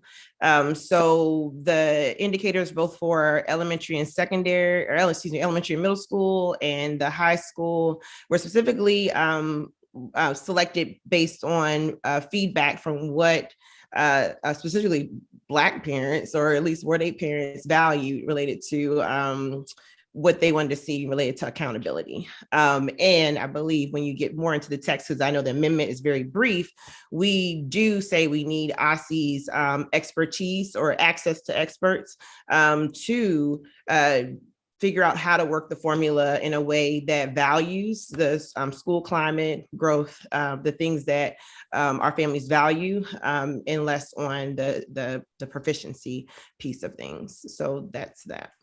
Thank you. Thank you, Representative Reid. Representative O'Leary, are you asking to speak in opposition to this amendment? No, not at all. Okay, I want to ask first if there's any opposition to the amendment, and then I'll come to additional discussion. Is that okay? So is there any opposition to this amendment? Okay, I will speak in opposition to this amendment briefly. My concern with Amendment 3 is that the way it is worded in our resolution, we call out the formula used to identify the bottom 5% of schools. We identify what will happen, but we only talk about the bottom 5% of schools using this formula. However, elsewhere in the resolution, we talk about what we'd like OSSE to do with the bottom 25% of schools. As I understand that, it would mean that we need to run through 100% of schools in the District of Columbia through this formula in order to identify not just the bottom 5%, but also the bottom 25%. My concern is that nowhere in our recommendations do we make clear whether we will share only the bottom 5%, or if we will share publicly the list of the bottom 25%, and whether we will share publicly the top 75% in any sort of rank order. So for me, I have no concerns about the content in which we talk about the ESSA requirements. I am concerned about the lack of information we provide in this resolution about how we will transparently share this data, bottom 5%, bottom 25%, any other percentiles of the schools, and whether members of the public will be able to access all of the information on how a school fares in this formula. Currently, that's what the star rating does. We don't explain what will happen in our current set of recommendations. So that is my concern about this resolution. Representative O'Leary will welcome additional comment. I just want to congratulate the committee for their work with this growth metric, which I think is of complete total essence for all of our children in the classrooms. Where were they at the beginning and where were they at the end? And right now, the rating system doesn't even talk to that. Thank you. Thank you, Representative O'Leary. Representative Wattenberg, you have a comment. Yes, let me just clarify. In our discussions, we were very clear that the schools that would be named, because they have to by law, are the bottom 5%. What we said was that OSSE does all kinds of manipulations of data to identify different schools that need help on any number of different things. And that what we would hope was that they could either use that 5% thing, or frankly, I think there were also discussions about using proficiency or anything else just to identify additional schools that would be could get a quality school review on demand. That was sort of the point of that. But no, they would not be listed, and we would not be listing the ranking for all the schools, because that's what we chose not to do with Amendment 1. So I just wanted to clarify that. Thank you, Representative Wattenberg. Before I come to Vice President Thompson, President Parker, do you have a question that you wanted to raise? I think Representative Wattenberg just spoke to it. I was trying to get the rationale for or against it. So if I can just frame what I'm hearing, and maybe you, President Sutter, and you, Representative Wattenberg, can affirm or push back. So on one side, the criticism is that we are crunching the data to identify the bottom 5% or 25% of schools. And so therefore, why are we not making it public? And we should make it public. I'm assuming, although you didn't say this, I'm assuming you're suggesting we make it public on the report card somewhere. I guess that's an open question. And then Representative Wattenberg, the argument is that because we are moving away from a summative rating, we therefore shouldn't make public who those schools are in the bottom 5%. So I think I got it, but if you want to characterize or elaborate, if that's allowed, feel free. I'll just respond to your question about on the report card. I actually don't have a position. It sounds very clear that the board has affirmed a desire to include a recommendation that removes a summative rating. My concern is simply that if we calculate data as a state about schools' performance on a formula, it would seem to be not a good government practice to keep that information confidential. So it should be available to the public somewhere. If we run every school in the city through this formula, it should be accessible to the public to find out where a school falls on this formula in a rank order. So not necessarily displayed on the report card, but available to the public. And Representative Reid is saying there's already a separate website. I learn something new every day. And so what might be the reason we wouldn't just keep it there? So there is a website where the bottom 5% are listed, but the bottom 5% are also given ratings on the star rating. That is, in fact, the way we identify the bottom 5% of schools. We run all the schools through the algorithm that is the star rating, and the bottom 5% is then also publicly listed on the site that talks about comprehensive support schools. So I'm saying, if we run everybody through the formula and we don't put a summative rating, where will we put this information for the top 95% of schools? That's my question. Thank you. Yeah, and my opposition. I want to come to Vice President, so Representative Wattenberg, do you want to respond to Representative Parker's question? Yeah, but I can come after Vice President Thompson. Okay, it looks like Vice President Thompson is happy to let you go first. So we'll go with you and then we'll come to Vice President Thompson. Fine. So I just wanted, yes, it's to respond to Representative Parker in this way and to everybody in the group and in the broader public audience. The purpose of identifying the 5% is to identify schools in need. That's what the SLS is. It's not a general quality indicator. And as we discussed, many of the indicators that go by law into that 5%, they are not indicators of quality. I will just say, as an example, proficiency, you can look at the OSCE data on this. On proficiency, 70 to 80% of the difference in schools' proficiency rating has to do with who attends. That is, we know that students from less affluent households enter behind, and so they stay behind unless the school does super good. And so the proficiency level isn't about school quality. And there's any number of education researchers who talk about this. And one we reference in the resolution is Sean Reardon, who makes the point that proficiency reflects the entire lifetime cumulative opportunities that students have had to learn, whether that's in school, it's in daycare, it's at camp, it's on trips, it's at home. But if what you want to look at is the quality of a school, you should look at the growth rate in particular, as well as other things. And that's what we're trying to do. So we don't want to use that 5% formula, which is made for identifying schools in need. We don't want to use that to rank schools for quality, because that's not what we think it does. Thank you, Representative Wattenberg. I'm going to come to Vice President Thompson.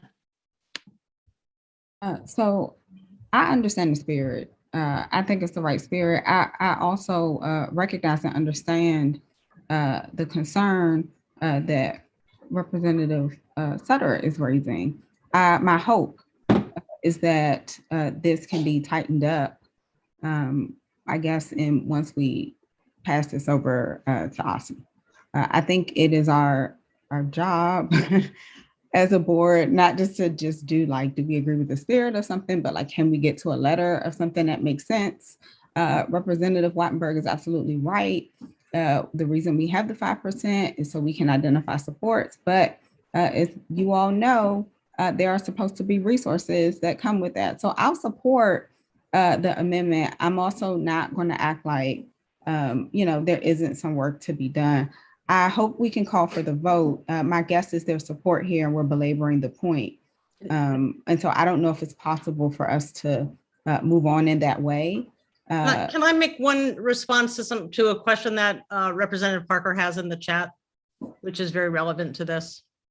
Go ahead, Representative Wattenberg. Okay, so Representative Parker said, so if we ranked by growth, would it be okay to share? What I want to say is the way the dashboard works is on these individual indicators, all of that's going to be very transparent, very transparent. It'll be right on the front page. Is this school above average, below average, in between, whatever, on growth? And then when you go into the data, you'll be able to see, because it will all be disaggregated. So I just want to say that, but it won't be aggregated in a single rating where we mush everything together, lose the transparency, call things quality that aren't quality. But yes, it will be super transparent. So can I use my last 13 seconds to call for the vote? Please go ahead. Let's call for the vote. Yep. Mr. Hayworth, seeing no further discussion, would you please call the vote, roll for the vote? The roll call is on Amendment 3. Representative Gasoi. Aye. Representative Chang. Aye. Representative Wattenberg. Aye. Representative O'Leary. Aye. Representative Parker. Present. Representative Reid. Aye. Representative Patterson. Staying. Representative Lopez. Aye. Representative Johnson. Aye. Representative Birnstad. Aye. Representative Thompson. Aye. Representative Sutter. Nay. Madam President, the amendment is adopted. Thank you, Mr. Hayworth, and thank you all for bearing with us in that discussion. It does sound like there'll be more opportunity when we work with OSSI to further consider questions folks have raised here. Let's move on to Wattenberg-Reid Amendment 4. Is there a motion? So moved. Thank you, Representative Wattenberg. Is there a second?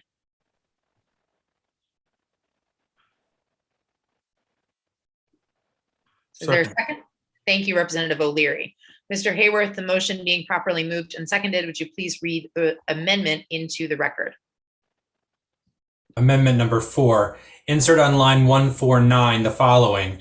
Be it finally resolved, the State Board asks the State Superintendent to ensure that this new dashboard system with its ratings of indicators, not schools, is in place in time for it to be used instead of the existing rating system the next time OSSI publishes ratings, likely December 2023. Thank you, Mr. Hayworth. Is there discussion on this amendment? Representative Wattenberg. Yes, so this one is simple. It is simply saying that with our strong support for this, we wanted to move as quickly as possible. Specifically, we wanted to move quickly enough so that our schools aren't saddled with another rating of this sort. We want this to be in place before there's another rating. It's a little hard to say exactly when that would be.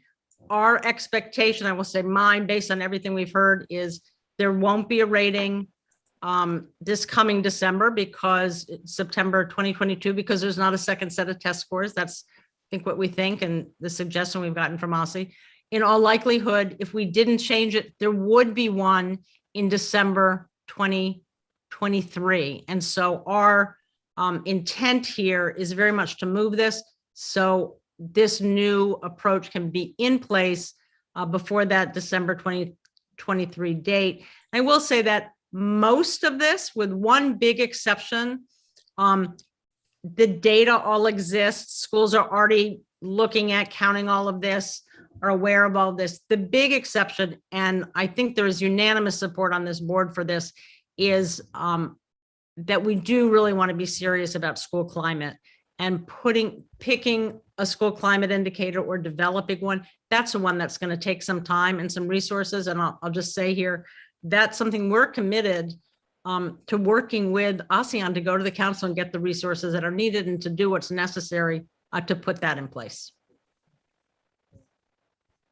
Thank you, Representative Wattenberg. Is there further discussion on this amendment? Vice President Thompson. So I was not on the STAR committee what are you all, assessment and accountability? Assessment committee. accountability. Thank you. I was not on the assessment and accountability committee. I do think it's actually really important that however this is presented, the things we really need to have together before we put it out to the public are standards for things like SEL and school climate and what that means universally, and metrics around that. I'm not convinced that things can be judged fairly if we don't have those things. And I want them to be part of this new dashboard. So I am a little concerned that we don't have a time frame attached to this, because I would want time frames attached to this, which makes me not completely comfortable supporting this. But I want to be clear that that's work that we should be doing together with OSSI, and that we need to do. Thank you, Representative Thompson. Representative Gasoi. Thank you. I just wanted to say that I do intend to vote yes for this amendment, but I do also feel some nervousness, I guess. I want to make sure that the work that is done well, and that everything that needs to be in place is in place. That said, I guess, I appreciate what Representative Wattenberg said about getting council on board and really moving this work forward. Because as we know, even when we do have two sets of test scores, given the last 3 years it's going to be by that time that we've had, those scores are going to be even more skewed than they were before.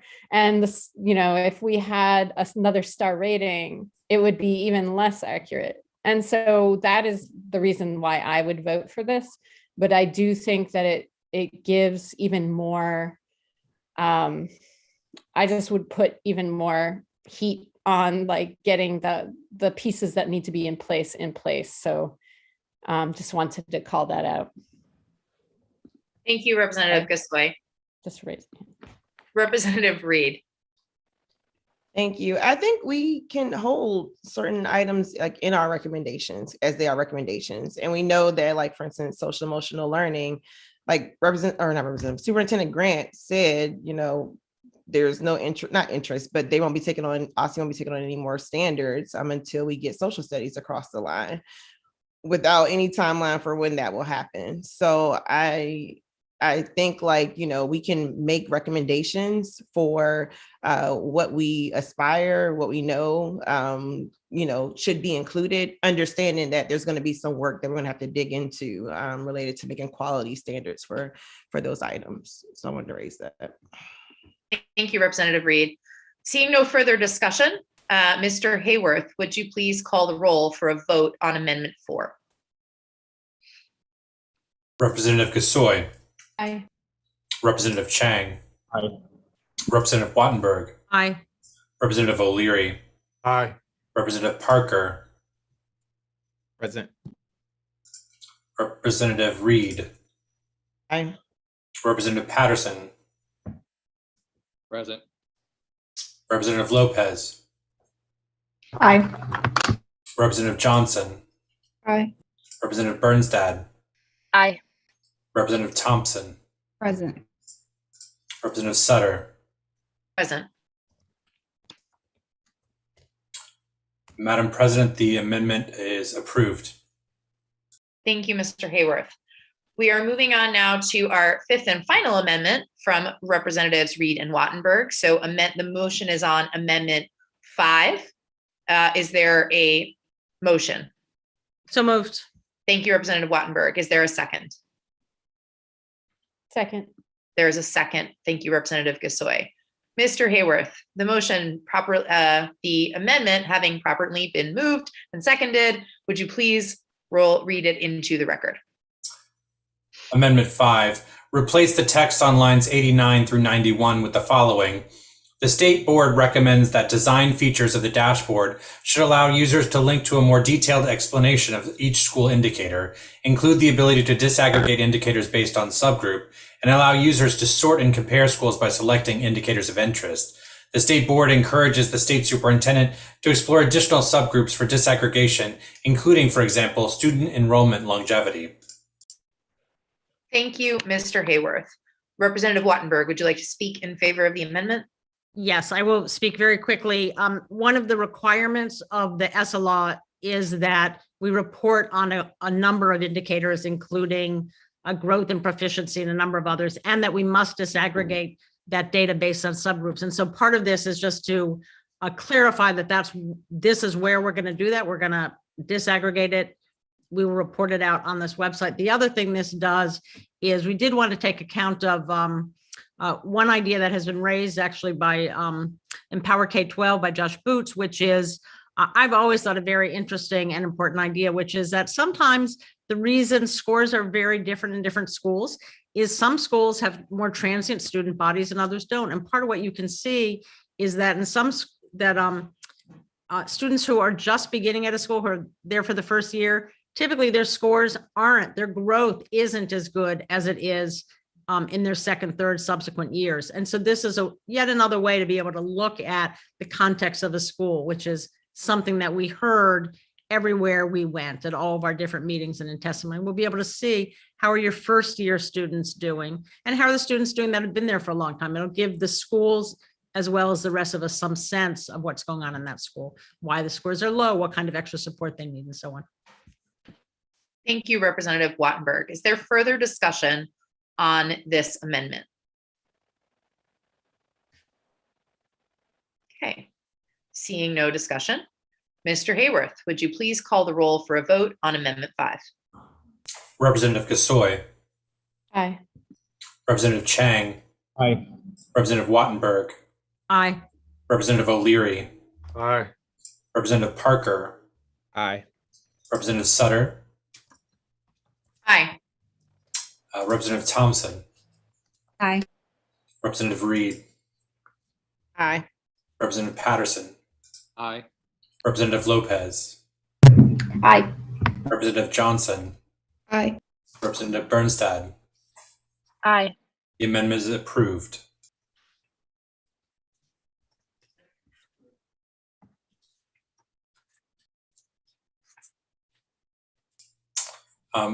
Vice President Thompson, I believe Representative Sutter is having technical issues. Would you be able to lead, or would you like me to lead the next section on the next amendment? I don't have the script. That's I should have sent that to you. My apologies. No worries, but I'm happy to have you lead. You've been doing such a great job, John Paul. Thank you. Ladies and gentlemen, so we do have a one more amendment that was introduced by Representative O'Leary. Representative O'Leary, would you like to make a motion on your amendment? Yes, I'd like to make a motion on this amendment. Thank you. Is there a second? Second. The amendment having been properly moved and seconded, I will read it into the record. Amendment number 6. Insert on line 150 the following. The State Board recommends that the State Superintendent review and explore alternatives to the current annual statewide assessment in the district to ensure that any assessment of students is primarily focused on assessing student achievement and growth, and secondarily used for accountability at the school, state, and/or federal level. Is there discussion in favor?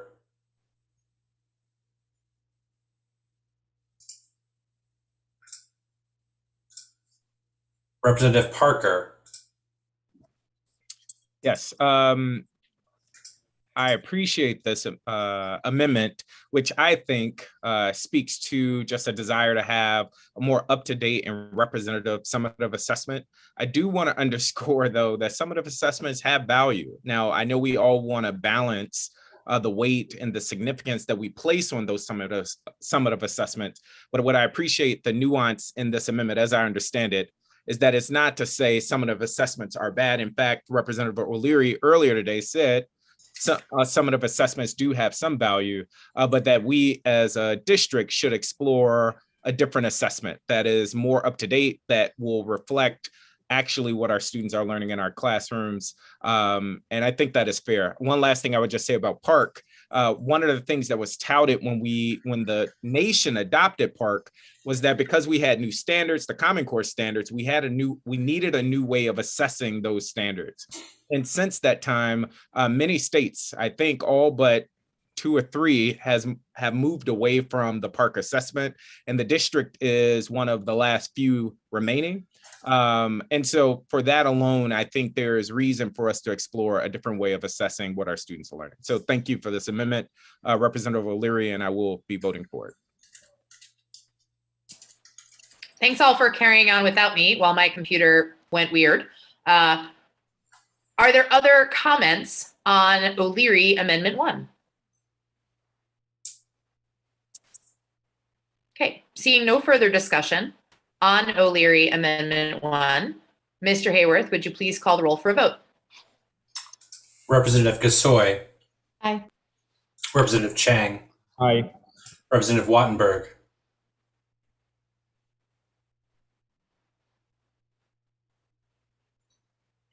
Representative Wattenberg, if you press the space bar, you should be able to unmute. Sorry, aye. Thank you. Representative O'Leary. Aye. Representative Parker. Aye. Representative Reid. Aye. Representative Patterson. Aye. Representative Lopez. Aye. Representative Johnson. Aye. Representative Birnstad. Aye. Representative Thompson. Aye. Representative Sutter.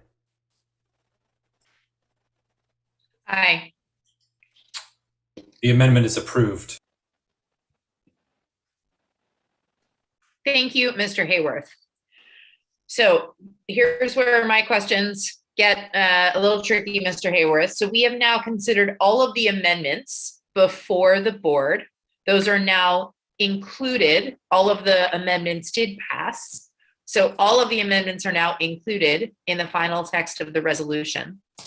Mr. Hayworth, are we able to entertain further discussion on the resolution without a reading of the resolution? Yes. Most excellent.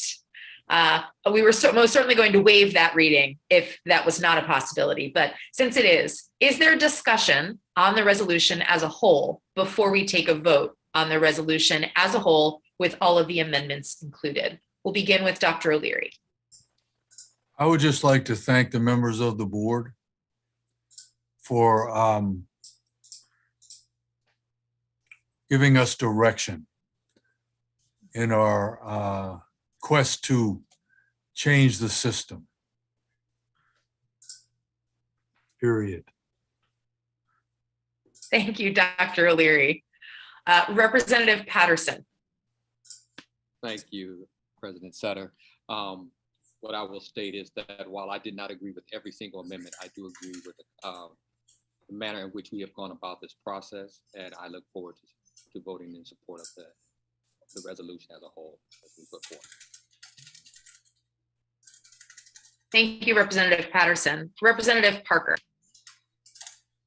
I just want to echo and give a specific shout out to Representatives Wattenberg and Patterson for leading this work. this resolution as amended, I believe, provides an opportunity for us as a body, along with OSSI, to really lean into assessing what our students are learning in a different way, but also making sure that we are supporting our schools, that we're balancing accountability with true support, so that we can really get forward with equity-driven work. So again, I know there's been a lot of debate and discussion around this, not always so pleasant. There has been a lot of discussion, namely from advocates and lobbyists, but I am quite confident, at least in Ward 5, that parents, the ones that I've talked to at least, and there have been hundreds, will appreciate the amendments and the changes that we're proposing tonight. So thank you again. Thank you, Representative Parker. Representative Wattenberg. Again, I just want to end where I started, which is thank you to people on the committee, to people on the board, to the folks who came out and testified. And I do want to give a special shout out, I think, to Empower Ed, which really has followed this very closely, went out into the community on their own with their own materials to try to find out what people thought, found some very interesting material, brought it to us. So I really want to thank them. And then I just want to say to all of us, and as we move forward with our new leadership, how important it is. We're going to have we've had a very strong vote on the summative rating. We've had very strong votes on the amendment. I assume we're going to have a very strong vote on the resolution, and how important it is to really work with OSSI to put this into place, to put it into place in a way that's really going to provide families the information that they need and that they want, and give schools a chance to show their strengths, but also we're going to be able to see where different schools are weak, because it's going to be right there on the dashboard, but it will be done in a way, and this is something that Representative Patterson has talked a lot about, where we'll be able to use that data, we as advocates at the city level, but also people in school communities, to say this is what we need to focus on. So I'm really excited about getting this done and moving us into a new area where we can really be focused on supporting our schools based on what they need and understanding their strengths so that people can learn from them. So thank you very much to everybody who was a part of this. Thank you, Representative Wattenberg. Representative Gasoi.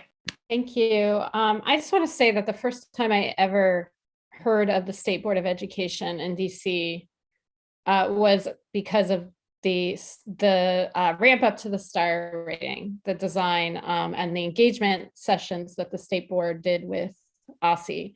I was a parent and an educator, and I went to at least 3 of those engagement sessions. I testified for the first time before the board about this topic.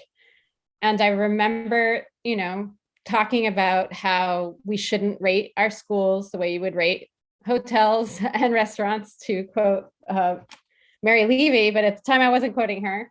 And I just felt really passionate about it. I wrote about it, and that's why I'm on the board. And so to be here now, ready to vote on this resolution, feels very satisfying. And so I just want to actually give a huge shout out to Representative Wattenberg, who I know that there's been a lot of work from staff. There's been a lot of work from everybody on the committee and on the board, but Representative Wattenberg has been working on this since that time. I didn't know you then. Now I do. I know how hard you've worked to keep this going, and here we are with a strong show of support for, at least so far, for the amendments. And I think I also, just before my time runs out, want to say I am so optimistic for the collaboration ahead with our new superintendent, because she really has set a new tone for the relationship between the board and OSSI. And I am so looking forward to the road ahead. So just very excited. Thank you. Thank you, Representative Gasoi. Representative Chang, did you have a comment? Yes, thank you so much. I want to thank the folks who have been working on this for so long, and I want to give a special thank you to the Ward 2 Education Council in particular for helping me to talk with the many families and educators in Ward 2, David Alpert, Sandra Moscoso, Sarah Ritchie, and the many families who helped to organize that, who took the time to share their perspectives and experiences with me. I think all of us on the board also commend us for taking the time, right? We really took the time to talk to constituents and get their feedback, and hope that that will help us inform how we actually execute this work moving forward as well. Thank you, Representative Chang. Vice President Thompson. Representative Chang and Representative Gasoi's comments triggered two thoughts for me. First, I do remember those meetings. Representative Gasoi and I participated as the Orthoma Ed Council Chair. And I appreciate the Ed Council also just being a group that's been vigilant about this and being willing to engage kind of over and over.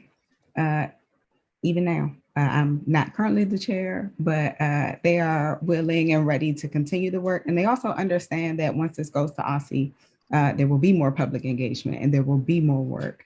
And I am particularly excited about the commitment to this process and the chance to actually grapple with, like, how do we make not just a recommendation, but how do we move to a place that's as strong as possible? I also in particular want to shout out my girl, Patricia Stamper, because when we talk about people who actually go out, no shade to anybody else, but Stamper actually was stomping the streets, and she went places that other people won't go. And those responses would not have been there if it wasn't for her as an individual. So I absolutely appreciate that. I want to thank everybody in my community who came to the fall engagement session, because we have had the highest response rate and attendance with that. That was not by accident. And so I totally recognize that a lot of people have paid attention, worked hard on this for a really long time. I thank them for their time and attention, and just have been really impressed by the commitment and level of detail of the public over time. So thank you. Thank you, Vice President Thompson. I will echo the thanks to my colleagues, Representative Wattenberg and Representative Patterson, for the enormous amount of work that went into structuring an assessment accountability committee, running meetings consistently that involved a lot of grappling with complex ideas, running fall engagement sessions in person to try to make sure that we maximized the number of folks we were able to hear from, trying to synthesize all of the information that both the research committee and its old construction and the Assessment Accountability Committee in its current construction had assembled over time. I will say, I wish we'd gone further. I think there are important things in this resolution, and I don't think they go far enough. I think there's a lot of equity-driven work still to be done, and that work will remain to be done in the ongoing negotiations with OSSE. I hope that we display that courage as a board as we move forward with OSSE. I look forward to that opportunity to work with Superintendent Grant and her team, because I think that this should be seen as a starting point, not an ending point. And I think that we as a board need to really dig in more on some of the equity-driven work we hope to do on behalf of our students and schools here in the city. So thank you all very much for the work that's gone into this, and I look forward to the work that is to come. With that, seeing no further discussion, Mr. Hayworth, would you please call the roll for a vote on the approval of SR22-1 STAR Framework recommendations? Representative Gasoi. Aye. Representative Chang. Aye. Representative Wattenberg. Aye. Representative O'Leary. Aye. Representative Parker. Aye.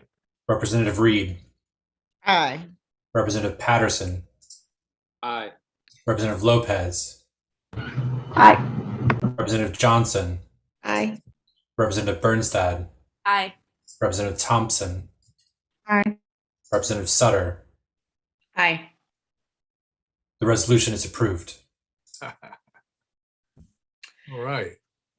Thank you very much, Mr. Hayworth, and thank you all for a good set of discussions tonight, a good set of airing of comments and questions still to come. That was certainly the meat of our meeting. The motion has carried. Members, are there any announcements or comments you would like to make in the new business portion of our meeting? Representative Reid. Yes, so I do think, I know we talked about it via email, but it's worth kind of just documenting, archiving for public.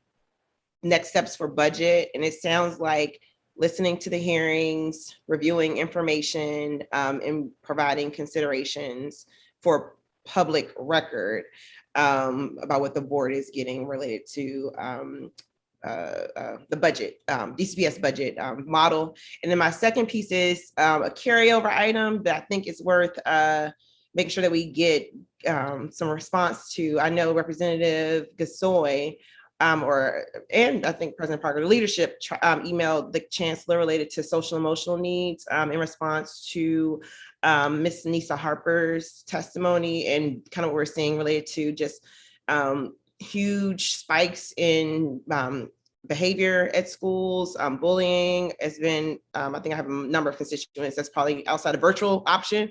The next one is bullying. So just kind of want to see if we can follow up with getting some information about who the parents turn to, what's being done, what's the temperature, how DCPS is navigating that. So thanks. Those are my two things.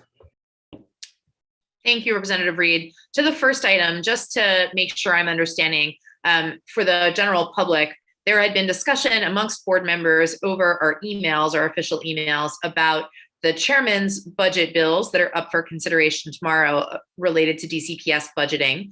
There is a hearing tomorrow, Thursday, January 20th, and the state board was considering what, if any, statement we might make about those bills. The various and sundry feedback members provided is that there's a lot of information we'd still like to gather, and then we do want to put forward something for the public record on those bills. Part of that is understanding more about DCPS's budget model. Part of it is understanding any details that DCPS may be releasing about that in the days ahead. Is that accurate, Dr. Reid? Did I capture that correctly? Yes, thank you for the excellent synopsis. Cool. Okay, so I'm going to come next to Vice President Thompson, and then we'll go to Dr. O'Leary.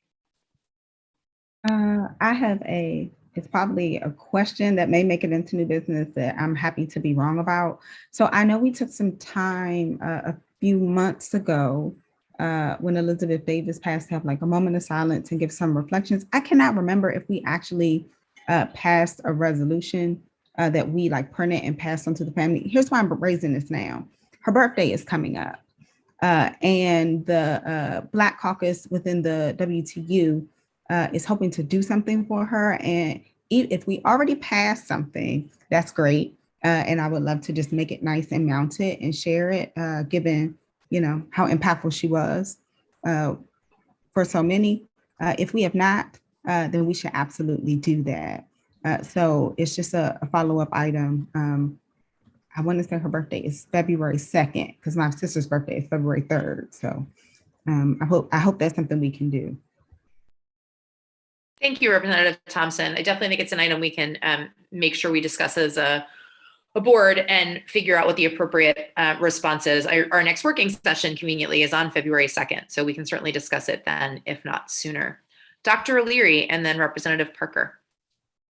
I would just like to have us all exhale for the rest of today, and then realize, especially from the testimony tonight, that the urgency of what's going on in the city schools, COVID doesn't exhale, and things aren't getting better. And so we have to become, I feel really good about what we did tonight, but we need to keep the pedal to the metal, because as we know, going into our schools, things aren't peachy keen anyplace. And we have to, people have to be accountable for what's going on in our systems. But the good news is that Mrs. O'Leary's Books for Friends is still up and running. And I would like you to, if you want to get in touch with me to get some books, then I will. We're over 30,000 in 2 years. And anybody that's watching, you can get in touch with me and I will come get your books and we'll get them to the schools. Thank you so much, Dr. O'Leary. And thanks for the reminder of the work still to be done. on the urgent issues facing our schools today. Mr. Parker, did you want to chime in? I lowered my hand. Okay, fantastic. Any additional new business? Mr. Chang. Hey, just want to say thank you to President Parker and Vice President Gasoi for your work this last year. I know that you put in a lot of extra time and effort into our work, and really grateful. Thank you for that. Thank you. Representative Reid. Legacy hand, but yes, thank you to Representative Gasoi and Representative Parker for your tireless work. Things that weren't popular, for getting people on board, for often having foresight related to some of the issues that were coming at us when we were juggling a bunch of other things. So thank you both. Thank you. Excellent. So I'll echo my thanks to our outgoing leadership team. And after running one meeting with a very complicated resolution, you have my undying admiration for keeping up with it all and managing it. I'm going to learn on the go, but very excited to have the opportunity to serve alongside Vice President Thompson and to work with our colleagues on the board to start right in on making sure that this STAR resolution work with OSSI is ongoing and continuous, as well as our support for all of our schools on the ongoing COVID needs that are before them.